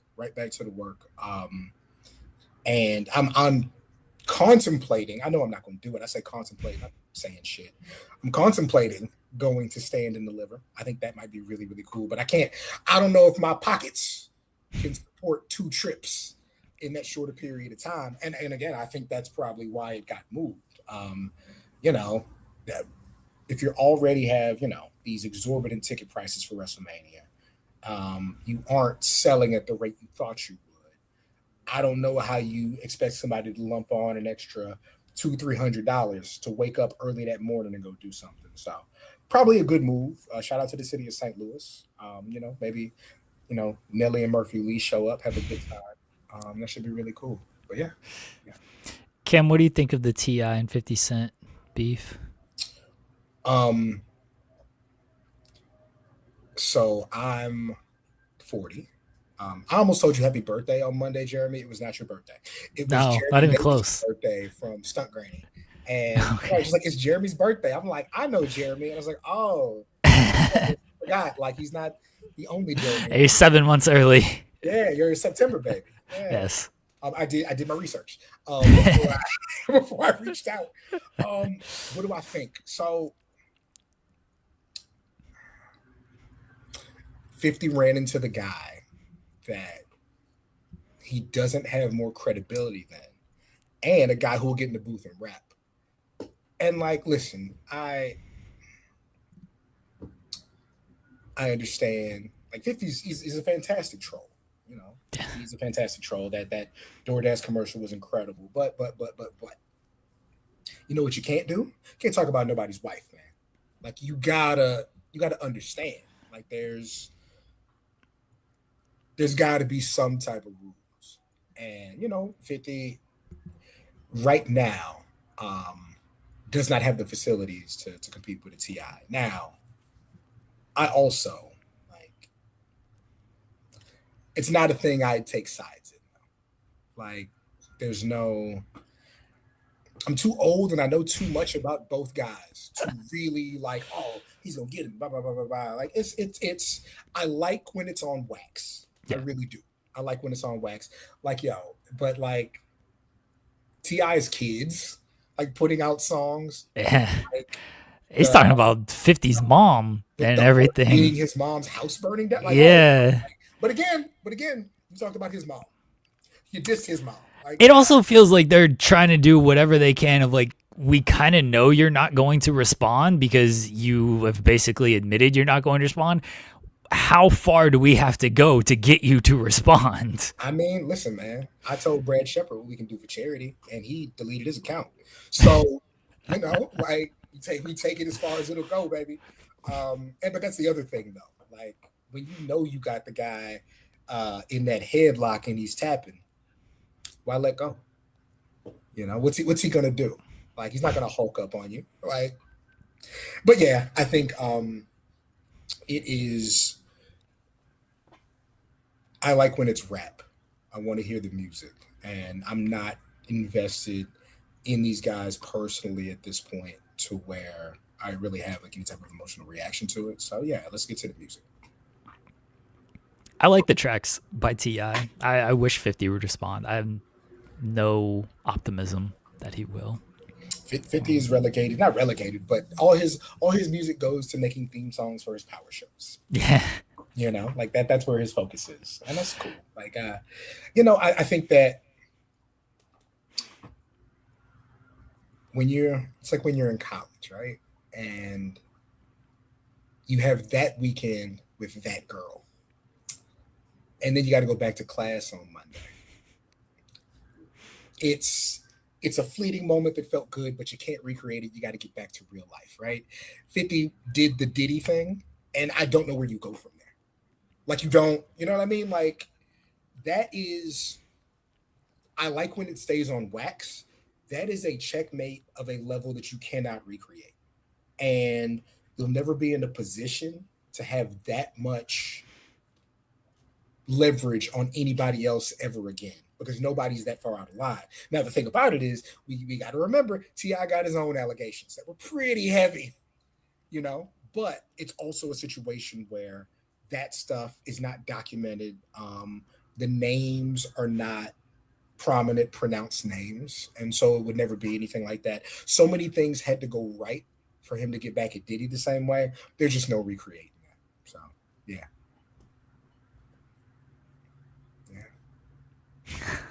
Yeah. I've been thinking about this a little bit. I don't know if you know. This occupies. I got a lot of group chats that have been asking about this. So hey, speaking of chats, my buddy texted me. He was like, "So Floyd and Manny got to be broke, right?" Oh gosh. Oh, it has to be. So when they announced Rhonda and Gina, again, I'm in the Slack and I jump in there. I was like, guys, I'm not the MMA guy, but I know Rhonda's washed. Yeah. Like Gina's washed, but I was like, wasn't Gina just like, all right? And they were like, nah, she was actually really, really good. Of course, she took the loss. They were like, but when she lost, and did she fight Cyborg or did she never get the Cyborg fight? The Cyborg who beat her? Gina? Yeah, Cyborg beat her. Cyborg's the one who beat her. Yeah. There was nowhere to go from there. And they were like, listen, it made way more sense for her to jump out the sport at that point and go chase the bag. Also, she messed up Star Wars. Yeah. Like,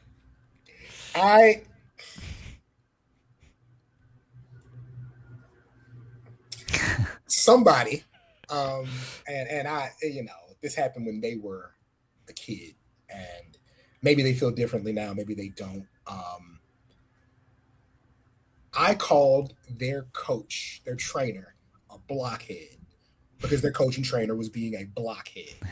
And I've been around this person since then, and they are close friends with a close friend of mine, and it's cool, it's love, but way too many people in wrestling and MMA are blockheads. Like, just shut up. Just shut up. Yo, we say that all the time. Was doing a movie with Zach Levy. He was Kang.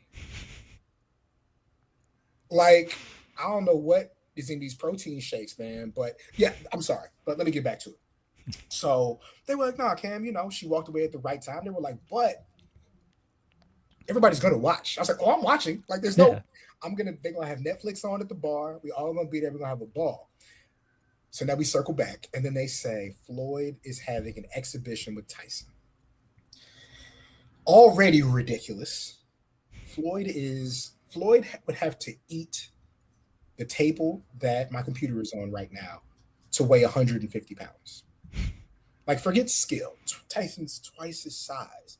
It's really, I don't even know what the appeal is. These aren't guys from the same generation. Like, it's a mess, right? But come to find out, that was just to be parlayed into him fighting Manny again. It wasn't really good the first time. Like, Manny was already on the other side of everything. But, and again, I hit the group chat and I was like, yo, so is this, my question was, because he's sparring with Tyson, is this Floyd trying to get a Jake Paul fight? And they were like, no. This is Floyd being broke and Manny being broke and trying to catch lightning in a bottle one more time.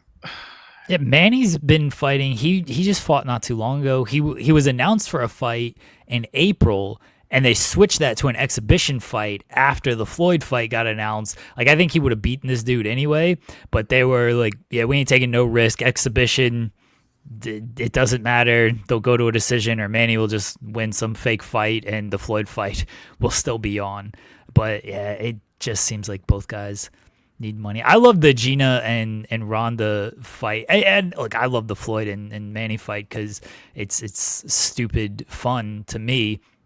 At least they're all kind of at the same level of washed, where Jake Paul and Mike Tyson is like, okay, what are we doing here? You're half his age out here. Like, all these people are the same age. They were kind of around in the same time. I do love a Floyd and Manny. It's like, we all thought they were past their prime when they first fought. Mm-hmm. And now we're doing this fight 10 years later. And it's like, what are we doing out here? Think about like how many times you've been out with your friends and you just say like, hey, remember the time we all did this really cool thing, last year? And then your friend says, bro, that was 12, 15 years ago. And you're like, it was 12 or 15 years ago. That's what these fights are now to a lot of people. It's like, oh, didn't we just see this? It's like, no, it didn't. It happened a decade ago, and they're like, oh, I'm still gonna watch because my brain thinks it's gonna be the same as what I think was a year ago. It's like teaming up Lash Legend with Nia Jax and giving them a title shot when they've only been teaming together for a week, right, Jeremy? Yes, a week. Yes. It's I some of that feeling is going to carry over, like it really is.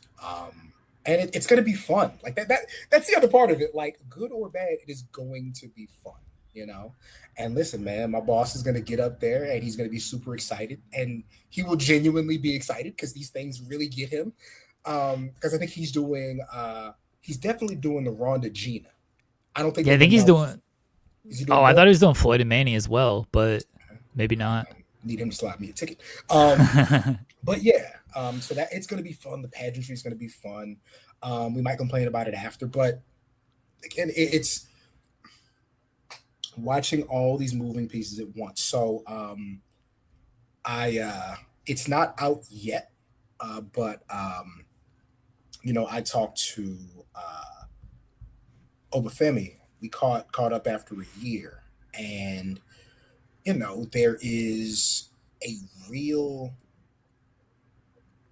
a real appreciation for what he, Javon, and Trick did with each other and for one another. There's a respect between them and understanding between them. And Oba was like, hey, I think that maybe not in the same way as an NXT Black and Gold, but there is going to be a reverence for the thing that we did, the thing that we built. And so I asked Finn about it in an indirect way. Not how much do you like these guys, but just talking about how that was the most recent thing, and then talking about Black and Gold, but really asking him about the ways that he feels that him, Joe, Sammy, Sasha, Bailey, like that whole crew, the way that they kind of influence things that are going on now. And he was like, look, man, I think, we do romanticize these things. I think we did great work, but I think we have to look more towards the future. And then he started, like, if you saw my TikTok, he was talking about how much he appreciates Oba and how much he appreciates Trick and how he just raved about Javon. And it's interesting that as that's happening, like there's, Trick's in his 30s, Javon's a kid, Oba's right between the two of them, but there is a youth movement in WWE to a point, bringing in these new guys, putting them in position right away. And then, like, you have Zuffa Boxing, where the UFC guys are now looking at this guy who got signed for Zuffa Boxing, who's getting a $15 million fight. Like, guys, I went to Zuffa Boxing 1, the Genesis, the first one. Like, it was at the Apex. There's like 300-400 of us in there. Like, and then the UFC guys, the next night, are selling out T-Mobile. And then they got to look at a guy across the aisle who they really don't even know getting all this money while they're grinding. It is, I mean, it ain't fair, number one, but what is fair, right? But it's not even really like sensible right now, the way that the landscape is, because, if we go back to the time of the Floyd fights, where you had to buy that Floyd fight and have your friends over and pay that $60, that was a, rising tide lifts all boats type of thing. Where a lot of guys, especially we're talking, middleweights, welterweights, like those guys can sell a fight because maybe that's the guy who's going to fight Floyd. Maybe that's the guy who's going to fight Manny. Like it's time where guys like Canelo are coming up. Like a baby bull Juan Diaz can get some love because he might be in line to fight Floyd. But now there's not even like a pipeline to this guy is the next guy. So we want to really push him and people are going to watch his fight, and part of that is, Bud beating everybody's ass, but still, like, I don't know, man. It's all a weird mess right now. And again, the reason I bring up, WWE in it, because like it's under the TKO umbrella, like it's, you almost want one governing body who has a good vision. Well, that's never gonna happen. Never. That's what they try to sell with Zuffa Boxing. It was like, oh, it's gonna be all under one banner, and then as we see with the Conor Benn stuff, it's immediately not under one banner because the Saudis are paying him more than Zuffa Boxing is, and then he's on the undercard of a Tyson Fury card, so it's not even like a full-on Zuffa Boxing event. It's all a gigantic mess. Yeah, like I don't know. I just don't know. I wish I had more words to attach to it. This thing is all crazy, and I'm blessed enough right now, again, to be under an umbrella with a bunch of well-seasoned guys who can kind of explain this thing to me as it's going on. So that's been helpful, but everybody agrees it's a mess. It's absolutely a mess, but the fun part about it being a mess is it lets me put pen to paper, and try to make sense of it as time goes on. So yeah. But yeah, this guy. Wait, me? Oh, Joel has heat with this guy anyway. Don't you worry. I love me. A WWE show. Oh boy. Just don't worry. When you're back in a couple of weeks to talk about the other thing. Yeah, don't worry. It'll shift. He's gonna ask. If I live in Tony Khan's garage. Yeah, exactly. And then the same thing. I'm gonna get I'm going to drop my interview with Billy Starks. People go, oh, AEW show. I'm going to drop an interview with a bunch of women who did Lodestone, and they're going to be like, oh, it's a WWE show. It's like, I don't give a shit. I just talk to wrestlers, man. Just give it up. Yeah, man. You know the fun thing about thinking? It hurts. I try not to. No. He doesn't. So, guys, I hope you have a great rest of your show. Got some stuff coming up. Show's over now. That's great. One more thing. Totally non-wrestling related. Me being a Texas guy, being a teenager and in college in the early 2000s, screw music, Houston music was a really big thing for me. DJ Michael Watts passed away a couple of weeks ago, and he was a very big influence on not only like the music I listened to, but that's kind of how I discovered the do-it-yourself, sell it out your trunk, make it happen for you type thing that I think really helped me get here. Knowing that, you can do it independent and, that might flip into something else. So me and my favorite journalist in the world right now, my man Joel Anderson from The Ringer and from Slate, who grew up in the Houston area, we got together and did like a half hour on the South Congress podcast, talking about Watts and his influence and just what that meant growing up in Texas. So, you guys get a chance on all your podcast feeds, South Congress with a K. You'll be able to listen to that. Really, really fun conversation. So, if you get a chance, check that out. Appreciate you, Cam. Enjoy your weekend. I know it's a busy weekend. Y'all be safe. You too, man. The great Cam Hawkins. As always. WWE shill Cam Hawkins. Damn it, I was going to do it, and then you got it. Damn it. You did it. Anyway, this show very quickly became the who's on our show. Yeah, who's popping in today? Well, what are you going to talk about? TNA? That sounds terrible. So this is much better. Again, like if we do the TNA thing where I give you one thing to watch other than the Macklin stuff, there was a match. Oh my God, what was it? It's so good, I forgot about it. AJ and Mance, the tag team match, the Nimbus. No, it wasn't that one. The main event, the 8-man. No, the 8-man was stupid because it was just putting the system in with the Hardys and another two guys. I just named like every match on this show. What else is there? There's something else that I'm totally blanking on. I got to pull up my TNA notes that I sent to you last night. There was those are the only matches. Danny Luna, Danny and Lane Lee. Okay, yeah, it was Danny and Lane Lee. That was the match of the night. Easily go out of your way to watch it. Apparently, that match was taped like right after the guitar match. The guitar, what do you call it? Casket. Thank you. Casket. Yeah. That's just two stupid words together. But the guitar casket match happened before they taped Danny and Lane Lee. So like the crowd was kind of dead, and that's what I was told. So either way, I thought the match was really good. Danny continues to be just a fucking shining light in TNA, and bringing her back in finally because of the visa issues, which should never have happened in the first place, to do the match that they were supposed to do at Genesis. I thought those two had a really, really good match that hopefully turns into a bit of a feud. And like they're proving it again. They've got a deep knockouts roster with a bunch of women who have claims to the title. Danny's out a shot. Lang Lee's a former champion. Jody Threat gets her shot next week on the Impact Live.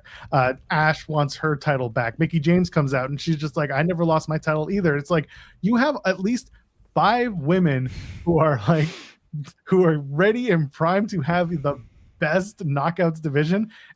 And Ariana fucking Grace has your title. Hell and yeah. She's gonna have to win her way through most of these women until one of them takes it from her. And I swear to God, I don't know who it's going to be, but if it turns out to be Mickey, I'm going to lose it.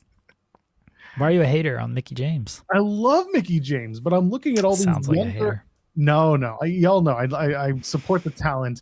I want someone young, new, fresh, hip doing this. Danny was the person I really wanted, but it seems like they're going to go around the horn with her. But I don't know, man.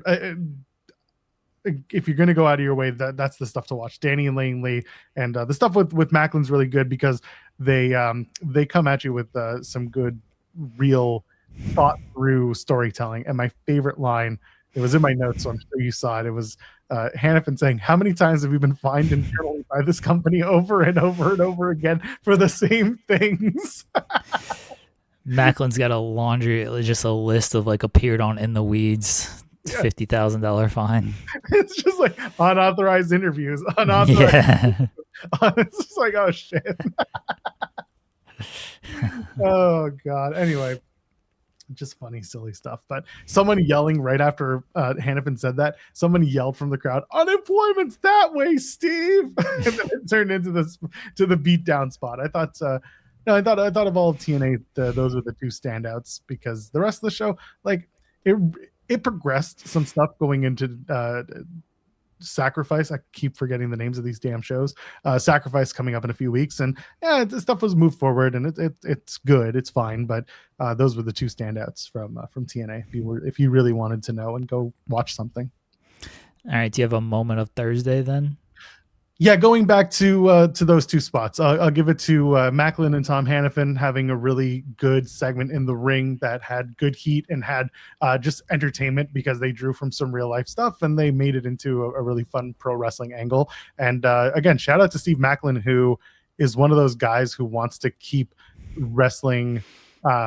He wants to keep wrestling kayfabe to a certain degree, which I appreciate. I don't need to know everything about everyone. I like when I find out, but I like also trying to figure it out for myself. So that was a moment of Thursday for sure.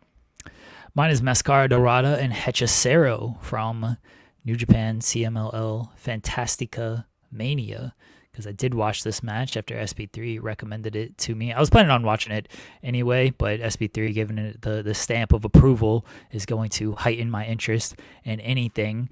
Best match I've seen on the tour so far. I'm not going to pretend like I've watched everything on the tour, but this was certainly the best match I've seen throughout the tour, which wrapped up today. Actually, I've not watched today's show. But Mascara Dorada, if you've seen him in certainly the AEW stuff, you know how great he is. Kind of same thing with Hechicero. And yeah, go out of your way. I'll second SB3's opinion of go out of your way to watch this. I do want to watch the Averno and Atlantis Jr. match. I heard that was just as good, not quite as good as this. So I do need to check that out. But that match was better than anything I saw on Impact, that's for sure. So... Yep. Well, listen, we'll be changing we'll probably be changing the what do you call it? I don't know what the thumbnail is now. It's this guy. So Danhausen tweeted out earlier today the GIF of the genie from Aladdin being freed from the shackles, and then he posted a bunch of song lyrics and other stuff about freedom and being free, and very heavily hinting at the fact that he may be a free agent in the very near or very distant future. Who knows? If you go to the AEW roster page, he is still listed, but again, who knows how much longer that's going to be the case. We'll keep an eye out, but as of right now, it looks like Danhausen is hinting very heavily that he is on his way out, or at least leaning towards free agency. And where he winds up, I know that a lot of people have talked about him going to WWE. There's the heavy insinuations from those on the reporting side that he is possibly the guy in the crate, or at least crate adjacent.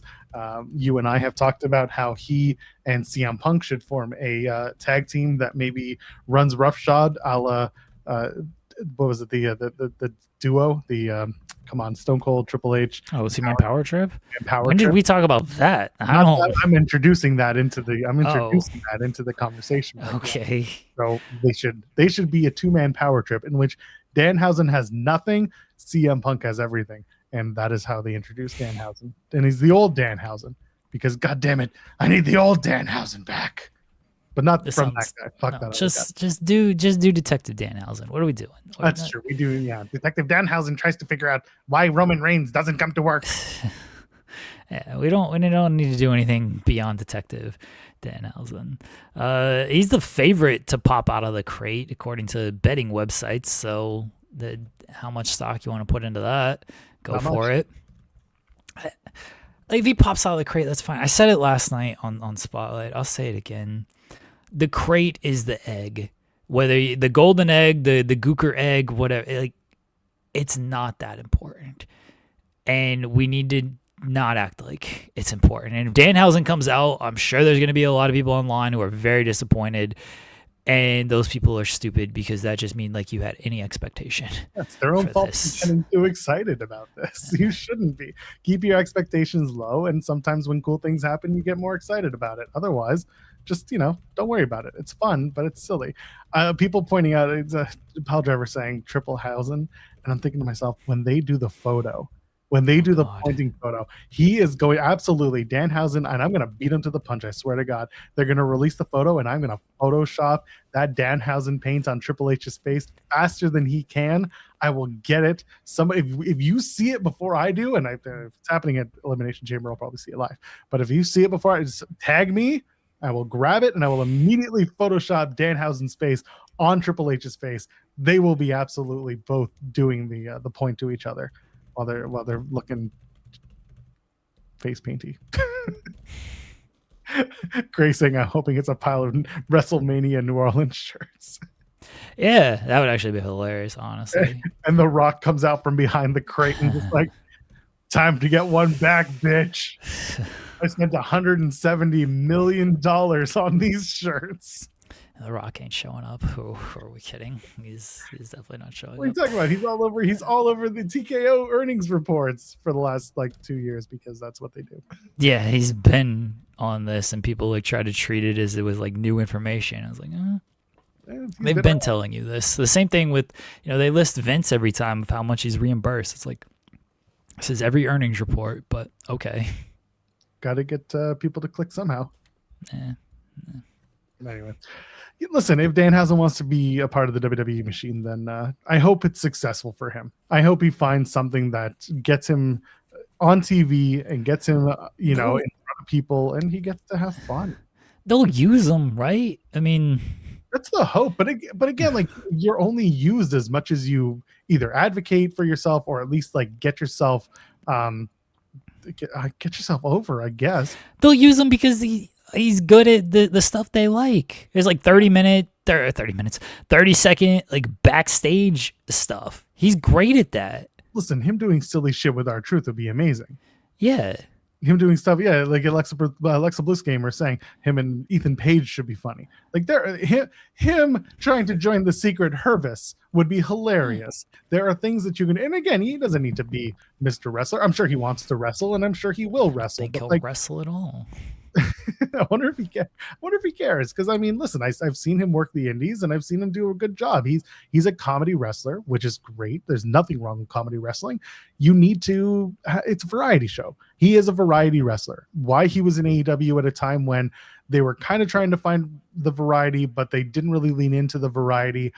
He was there, but he just didn't get used after the first little bit, and then that was over for him. Except for that final battle appearance that he never came back. Yeah, that turned or something. They'll use him. He might be into NXT within a week, but he'll have a role because he's very good at the 30-second just backstage stuff, pop a laugh, and move on. And that's probably what he'll do. And again, he will be very good at that. Yeah, Matthew X asking what I thought about Mile High Madness. I thought it was a lot of fun. I thought it was a good match that got people not more interested, but it more moved the story of Jack Perry and Ricochet than it did the Bucks and FTR, which we already know is coming. This kind of gave you, because Jack got the pin on Ricochet, it kind of moves forward that national title spotlight that they're trying to put on those two. So for that, I really appreciated it. They had fun with the crowd. The crowd wanted the tables. They did the tables. They did a very like fan service 8-man tag. Were there 8 or 10 men in that match? There were 10. There were 10. Thank you. Yeah. A lot of people in that match, and they did a fan servicing match, which I didn't care. That they did it because, again, as I said on Wednesday, AEW has had a good run of shows to the point where they can get away with something like that and people wouldn't complain because everything felt in service, not just of the fans, but of the other stories they're telling en route to Revolution. So no, I enjoyed the match. Thought it was a lot of fun. They did the right thing with the finish and the way that they played it out. My only because I know Jeremy, you talk about nitpicky too, is the idea that why would the Bucks want to do a match like this against FTR when they're so pissed at FTR over what they did to their family on Collision? Why wouldn't they be like really upset that they only want to focus in on beating up FTR? Let's allow them to beat up FTR without restrictions. But that's the thing. But that's the only thing. Is that they didn't go over serious with it when they didn't need to, because the Bucks are not an over serious team. So that's the one thing where I was just like, maybe they would want to get FTR 1 or 2-on-2 in the ring. But in this case, they still got to go after FTR. So like, can't really hate on that idea. This is just the one introduction that I had of like, if I had to be nitpicky, but I don't even think it's a good nitpick. So I bring it's a terrible nitpick. Throw it away. You suck. That's why I throw it away. My nitpick was much better than yours. What was your nitpick? The ref not counting the fall after the hot fire flame. Like, they did the pin, Wentz pinned them, and the ref just stood there and like did nothing. Because the referee was so enamored with what he just saw. He's like, whoa, a standing move shooting star press with the assist from the push. I never seen that before. Who was the referee? Rick Knox? I don't remember. Yeah, it's always Rick Knox when it's the Bucks. That's why sure. Rick Knox is terrible. But that's the only like stupid headcanon I can think of, is he was so enamored with what he saw, so taken aback. Holy shit. Good match. Great match even. I liked it. Okay. There you go. Joel didn't hate something from AEW. No, I thought most of AEW was really quite good. I feel terrible for Penelope Ford. I feel bad for everyone who was in that match, because it kind of messed up the whole story they were trying to tell, and feel bad for people who went after Harley Cameron. I thought that was horseshit for people to bully anyone in wrestling, especially the woman who, you know, has been so damn entertaining and so good. To go after that person is horseshit. I don't like it. So, yeah, I feel bad for Penelope. I feel bad for Harley, and I feel bad for everyone involved for what happened. They got through the match, and I give Penelope full credit, because they did the post taping where she said like I'm hurting, but I'm here effectively. And I think Alvarez said that the report is that it's a sprained ankle and not nearly as bad as originally feared, which is good. I'm so happy if that's the case to hear that. So hopefully they can go back and just do this match the proper way, maybe in about a month, and then keep moving on. But I Lena Cross having to come in and take the tag titles, and you see when they call the audible, because you see her run in on camera from the back, and you're just like, oh, they were not supposed to show that. And she's like hemming and hawing when she's supposed to get involved in the match, and that part was kind of shitty. But that's not on her. That's just on them trying to call the audible at the last minute. It was good. Yeah, fortunately, it seems like it's not terrible for Penelope. I don't know if it's just a sprain. I think the most positive sign is she did that outside the arena promo, even though she was on crutches, and was like, I'm still here. So I think that's a good sign for everything, and we'll see, you know, what her status is moving forward. Absolutely. SP3 being like, Joel didn't even try to think about that nitpick. Yeah, it was something He was that reaching on that about. one. Again, I admit it, but that's why I'm saying it's like it's not really a nitpick. It's just something that I thought about and then cast it aside. I'll at least think about something and work it out on the air. So yeah, it's just Wednesday Joel again. God, Wednesday Joel was a special moment. Wednesday Joel was high. That was a great That's the only explanation. That was a fantastic episode. Go back and listen to it and then tell all your friends about it. It was so good.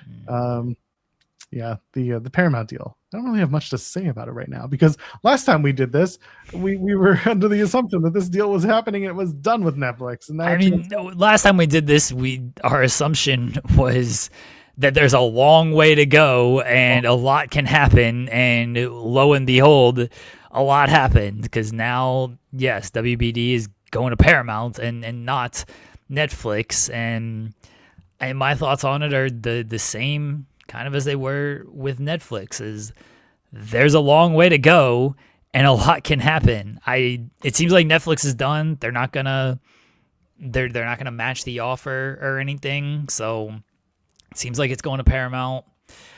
I don't know what it means at this stage. I know what it could mean years from now, but we'll see when they get there, right? Like, a lot can change over the next however long it's going to take for all of this to shake out, all the legalities and the paperwork of everything. And I don't know what it means for AEW. I don't know what it means for, I guess that's the biggest thing that people, wrestling fans anyway, are worried about. I know people who are, streaming service fans are streaming service fans are a little bit more worried about certain things, which I don't disagree with, because now Paramount's going to own another kind of platform, and we'll see how that goes. So, yeah.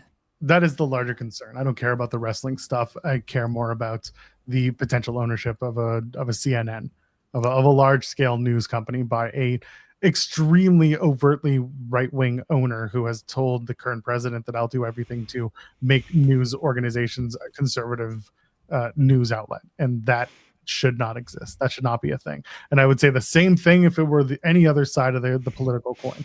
No news should be politically biased, motivated, anything like that. It should be, again, good news should not come from an angle of politics. It should come from an angle of being just and fair and report accurately. But here we are. We'll see where it goes. Netflix, however, I got to put this out there. I thought it was very funny the way they put it was Warner Brothers is a world-class organization. We want to thank David Zaslav, Gunnar Wiedenfeist, Bruce Campbell, Brad Singer, and the WBD board for running a fair and rigorous process. We believe we would have been strong stewards of Warner Brothers' iconic brands, that our deal would have strengthened the entertainment industry and preserved and created more production jobs in the U.S. But this transaction was always a nice to have at the right price, not a must have at any price. In that moment, I was like, they really put that in there. Okay, good for them. Netflix basically saying like, thank you, fuck you, bye, all in one part of their statement. So they're out. And David Zaslav's going to be getting away with another rich ass murder. Good for him, I guess. Yeah. And that's where we're at. We'll see where it plays out. I don't have much to add on it. King Potato saying you must not be familiar with the American News Machine, Joel. That's the problem. I'm very well aware of how it operates. Believe me, I'm very well aware. I in a perfect world, which we are far from, I would love to see the things that I just said play out the way that I would like them to. But here we are. We're stuck with where we're at, and I hope that things change soon enough. SmackDown is tonight. Shall we run through it real quick? Sure. From the KFC Yum Center in Louisville, Kentucky. Will our boss, Sean Ross Sapp, be there? I don't think so. Although I'm not getting asked if I want to do the SmackDown post show tonight. And the answer is 11 o'clock? No. If this were a UK show, I'd think about it. That's not going to happen. But sorry, Kate, if you're listening. I will get back to you shortly. Lineup tonight. Obafemi takes on The Miz. I thought the setup for that last week was exactly what I expected it to be, for Miz being such an idiot and then realizing, no, I didn't mean a match. It's like, yes, you did. Candice LeRae takes on Jordynne Grace. I hope Jordan gets her wish and gets PWG Candice. Candice. Let's go. This match is getting like 3 minutes and they'll be happy. Damn it. The main event, presumably in hour 3, Solo Sikoa and Uncle Howdy.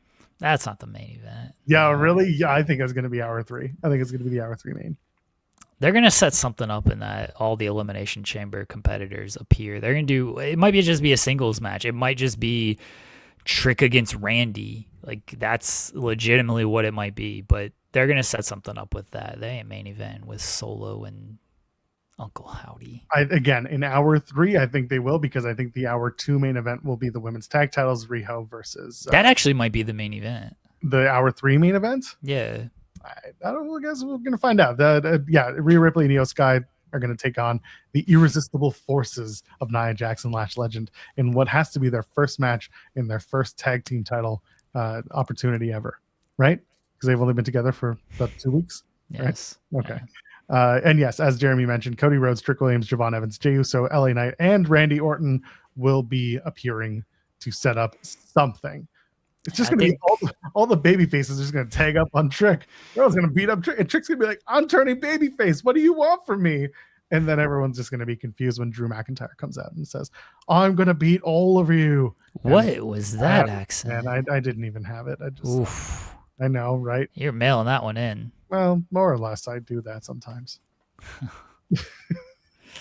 At least there's stuff announced for SmackDown. Sometimes we're coming in and being like 2 matches and good luck for the rest of the 3 hours of the show.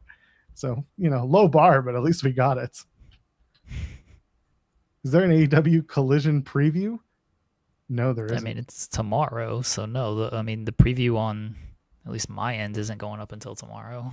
That's fair. I was expecting the collision. You know, the Matt. Oh. What's his face? Oh my God, Matt. Come on, used to work for WWE. Matt Camp. Oh, okay. The write up, the multi paragraph write ups that he does. Anyway, we have the matches that are announced for the show. Are you going to spoil it, or are you going to? No, I'm going to spoil it. I have to spoil it. It's the bit. Okay, so this is your warning. The AEW Collision preview will contain spoilers, which we'll get to in a minute because we actually have to talk about real quick. Elimination Chamber is happening. That's also this weekend. So yeah. Should we just get those real quick before people start tuning out and being like, "I can't believe you spoiled the show." Don't tune out, folks. We're gonna do the Elimination great Chamber. end of the show. Yeah, we're gonna. That's true. We do. It's a big week, especially after yesterday. In the women's chamber match, Tiffany Stratton, Asuka, Alexa Bliss, Rhea Ripley, Raquel Rodriguez, and Kiana James, who will face the women's. I guess it's gonna be Tiffany. Yeah. On the men's side, Randy Orton, Cody Rhodes, Javon Evans, Trick Williams, Jey Uso, and LA Knight. Yeah, going for the men's chamber. I guess it's gonna be Cody. Drew's gonna come in with his sword and no contest the entire match. Then he's gonna face all of these guys, except LA Knight. They're gonna be like, no room for you on the card. The card's already set. Okay. All right. The Women's Intercontinental Championship, Becky Lynch takes on AJ Lee. I think it's going to end in a DQ. Either Becky cheats to win or ends in some type of DQ to set up the rematch at Mania. Yeah, 100% on that. I think Becky retains in either category, and then they do the rematch. You could do AJ wins, and then Becky has to chase again, but then there's no closure to that story. It's just Becky is so full of herself. What is this? Are you good? Yeah, there was a fake call coming in. Oh, okay. I didn't have my thing in. And then for the World Championship, CM Punk, Finn Balor. What do we think? Is Finn Balor going to win the title and Roman Reigns is going to have to come in and be like, you ruined the main event of WrestleMania. I'm going to take that title from you first. Nah, I think Punk's just gonna win. I think Balor should win. And I think Roman Reigns should take on Finn Balor, get his win back for the first time Balor pinned him, and then walk into Mania as the world champion, give the match to CM Punk for his rematch.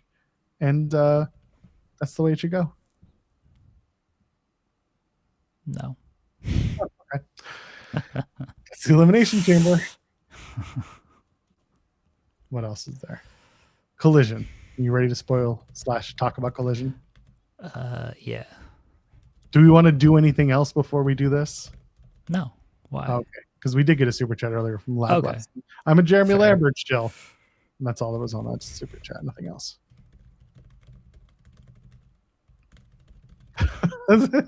King of the North did point out that yes, at one point the Demon did lose to Roman Reigns. That was during Thunderdome, though. It doesn't count. When he humped the ground. Yeah. Flip-flopped like a fish. I did the True Heel Heat post show for that one. Oh, did you? I did the review for that. That sucked. Okay. Anyway, great show. True Heel Heat specifically, not that one. Extreme Rules. We got to get his win back properly though. This new Roman, not 2021, also new Roman, needs to get it. Wasn't during Thunderdome. Shut up, Alexa Bliss Gamer. Stop talking. Get out. Got his ass. Go home. It was in Thunderdome because nobody paid attention. It sucked. It was awful. Nobody wanted this. Should have been in the Thunderdome. You're out of the Thunderdome. I don't remember if it was Thunderdome or not. You could have told me it was Thunderdome. I was like, yeah, sure, that makes sense. 2021, it's in the Thunderdome. I don't give a damn. Was it the match where Roman wore the mask in the crowd? That's great. Oh, I love it. See, 2021 Roman, peak Roman. AW Collision. Where should I start? Most of these winners are obvious anyway. It's Yes. really not like I'm spoiling a ton. MJF is scheduled to appear. He will speak. Yes. Will he be interrupted? I guess you'll find out. I won't spoil that. Oh, wow. That one you're not going to. Okay, fine. No, I only spoil match results. I try not to spoil segments.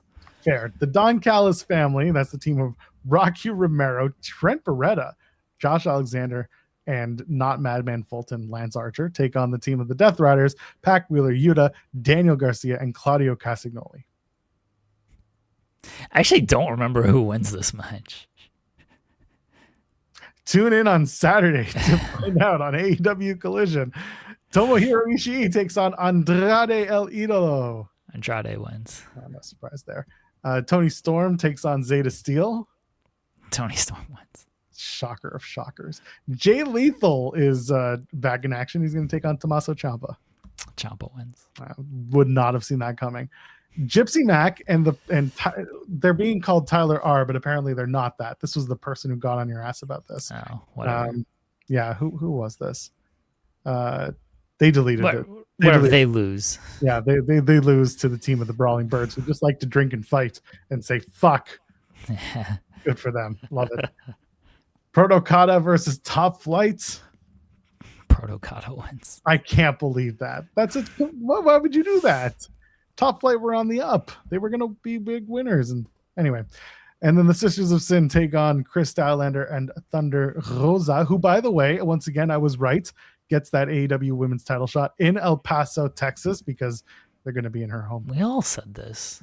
Why are you taking credit? We said this. I called it when we were talking about it, and I looked at the calendar and I was like, we're going to do it. And you were like, yeah, that makes sense. And I was right. All right, sure. The person challenging for the women's title next is going to win. Never would have guessed. That's AEW Collision. Whether or not you were spoiled, well, that's up to you and your expectations. Keep them low. You would not be at all spoiled, but I'm sure the wrestling was great. I legitimately forgot who won the Don Callis and Death Rider match. Again, the rest, like,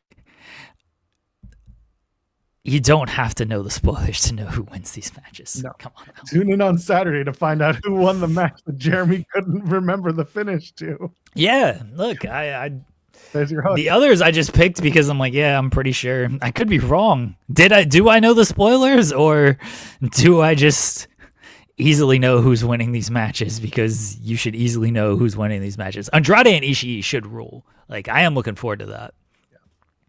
Yeah, it should be a fun night.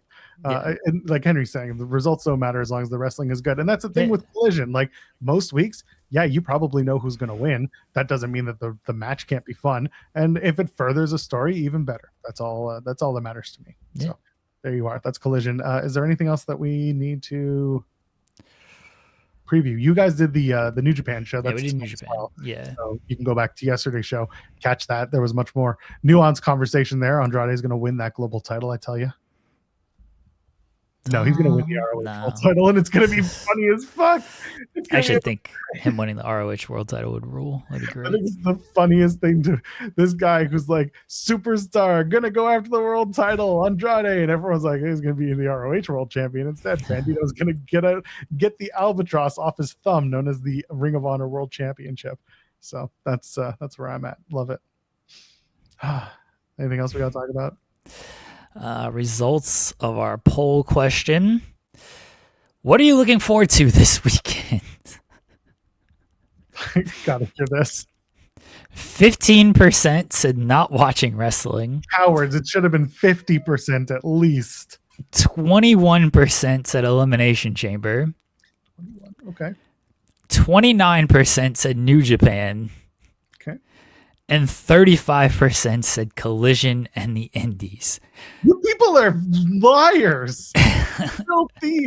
filthy liars. Okay. I really thought New Japan would like kind of easily win this poll. I didn't realize that's largely an AEW show. How is our audience so AEW biased, but they're going with that Collision lineup over this New Japan lineup? The taped show? They're going with the taped Collision lineup, which legitimately, like, outside of Andrade and Ishii, the lineup is whatever. But you're getting Andrade and Tsuji on New Beginning. It's a much better card. We're getting Athena and Shuri. What are we doing? What are we doing?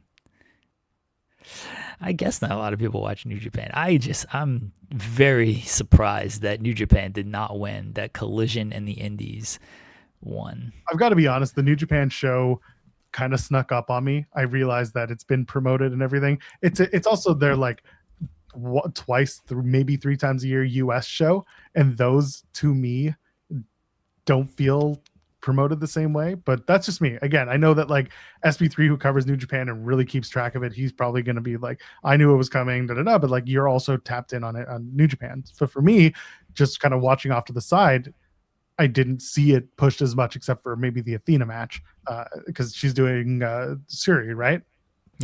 Yeah, and that, like, I'm looking forward to that match. But other than that, I'm just kind of like lost in the sauce of when or where the event is happening. And then this week I was like, oh, it is this Friday. So there you go. I mean, Louis thought that the New Japan show was tomorrow as well. So yeah. It is what it is. Izzy Dame. She's gonna win that title at Stand and Deliver. She'll be the women's champion. Just watch. Anyway, what else do we have to do? Then we can get out of here. I don't know. What did we accomplish, Jeremy? What did we accomplish today, Joel? We had so many people pop in and talk that we didn't really have to accomplish anything. Just asking questions, brother. And it was a good conversation we had with Doc Gallows. So go check that out. That's a standalone interview you can go and watch. And just go enjoy wrestling. And go, if you're a wrestler and you just want to get over and you're a comedy act, just go have fun. Go do your thing. Come out of a giant box-like structure. Who cares? Get paid and enjoy yourself.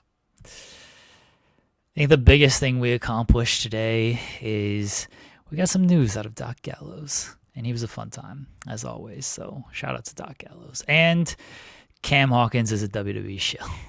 Such a WWE shill. Right. Very fair. I'm not doing my job. That's very fair. We're gonna start hiring someone again.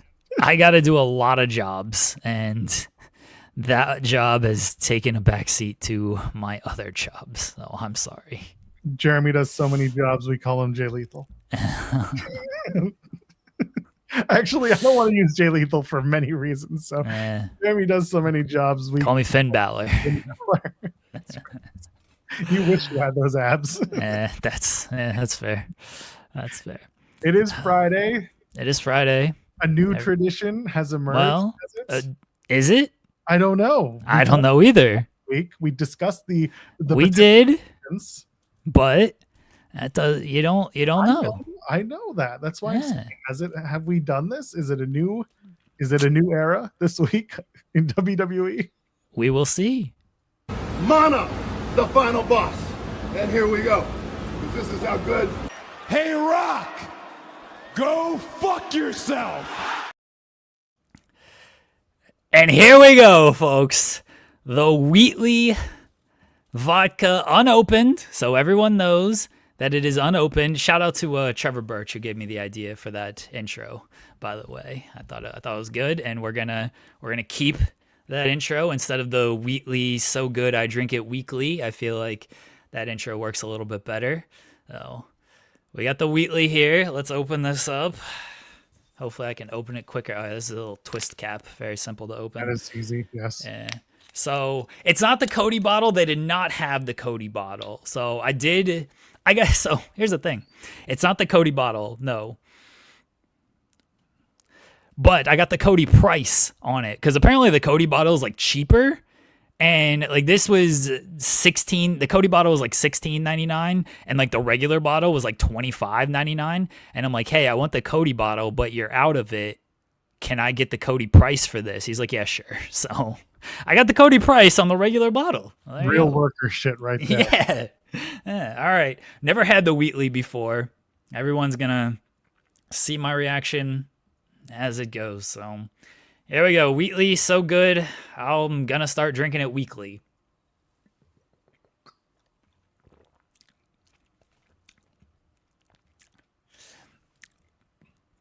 Oh, all right. Does it taste neat? Doesn't look like it tastes very neat. I'm not. I gotta say the Mana's better. I say Rock's got his ass. Wow. Yeah. I can't believe you're doing this on Cody Rhodes Day. Sorry to Cody Rhodes. Was it today or yesterday? February 26th, yesterday. Okay. Yeah. Was yeah.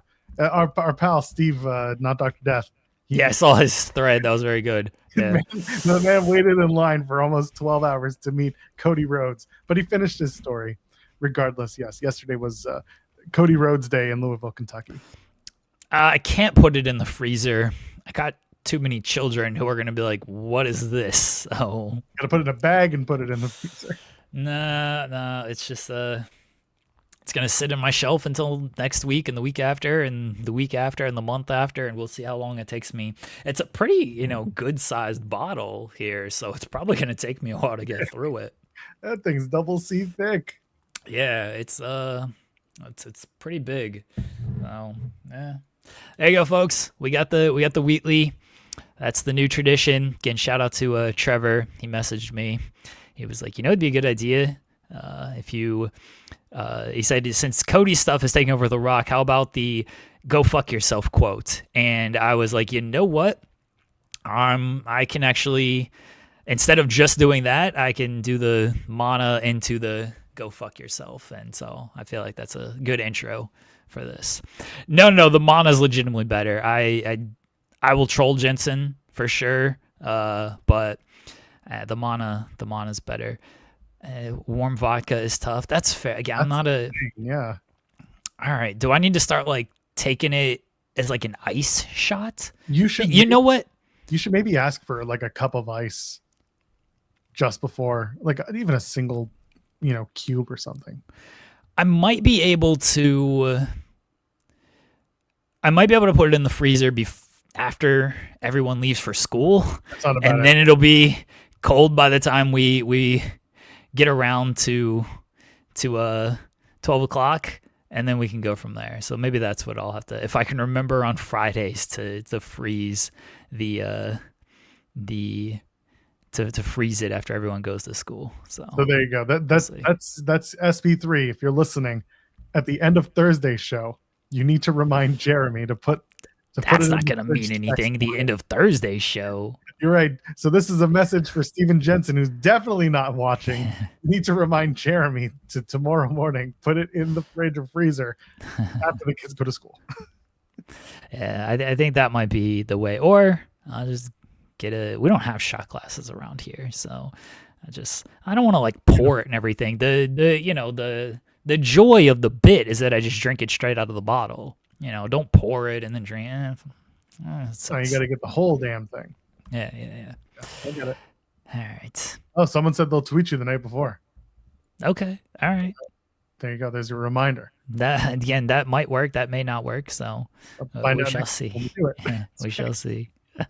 Yeah, I'll tweet Jeremy a Glacier gift. You got to tweet me. You got to tweet me 7 in the morning, 8 in the morning on Friday, and then I might remember. 8 on Friday. I can set a scheduled tweet every week for you.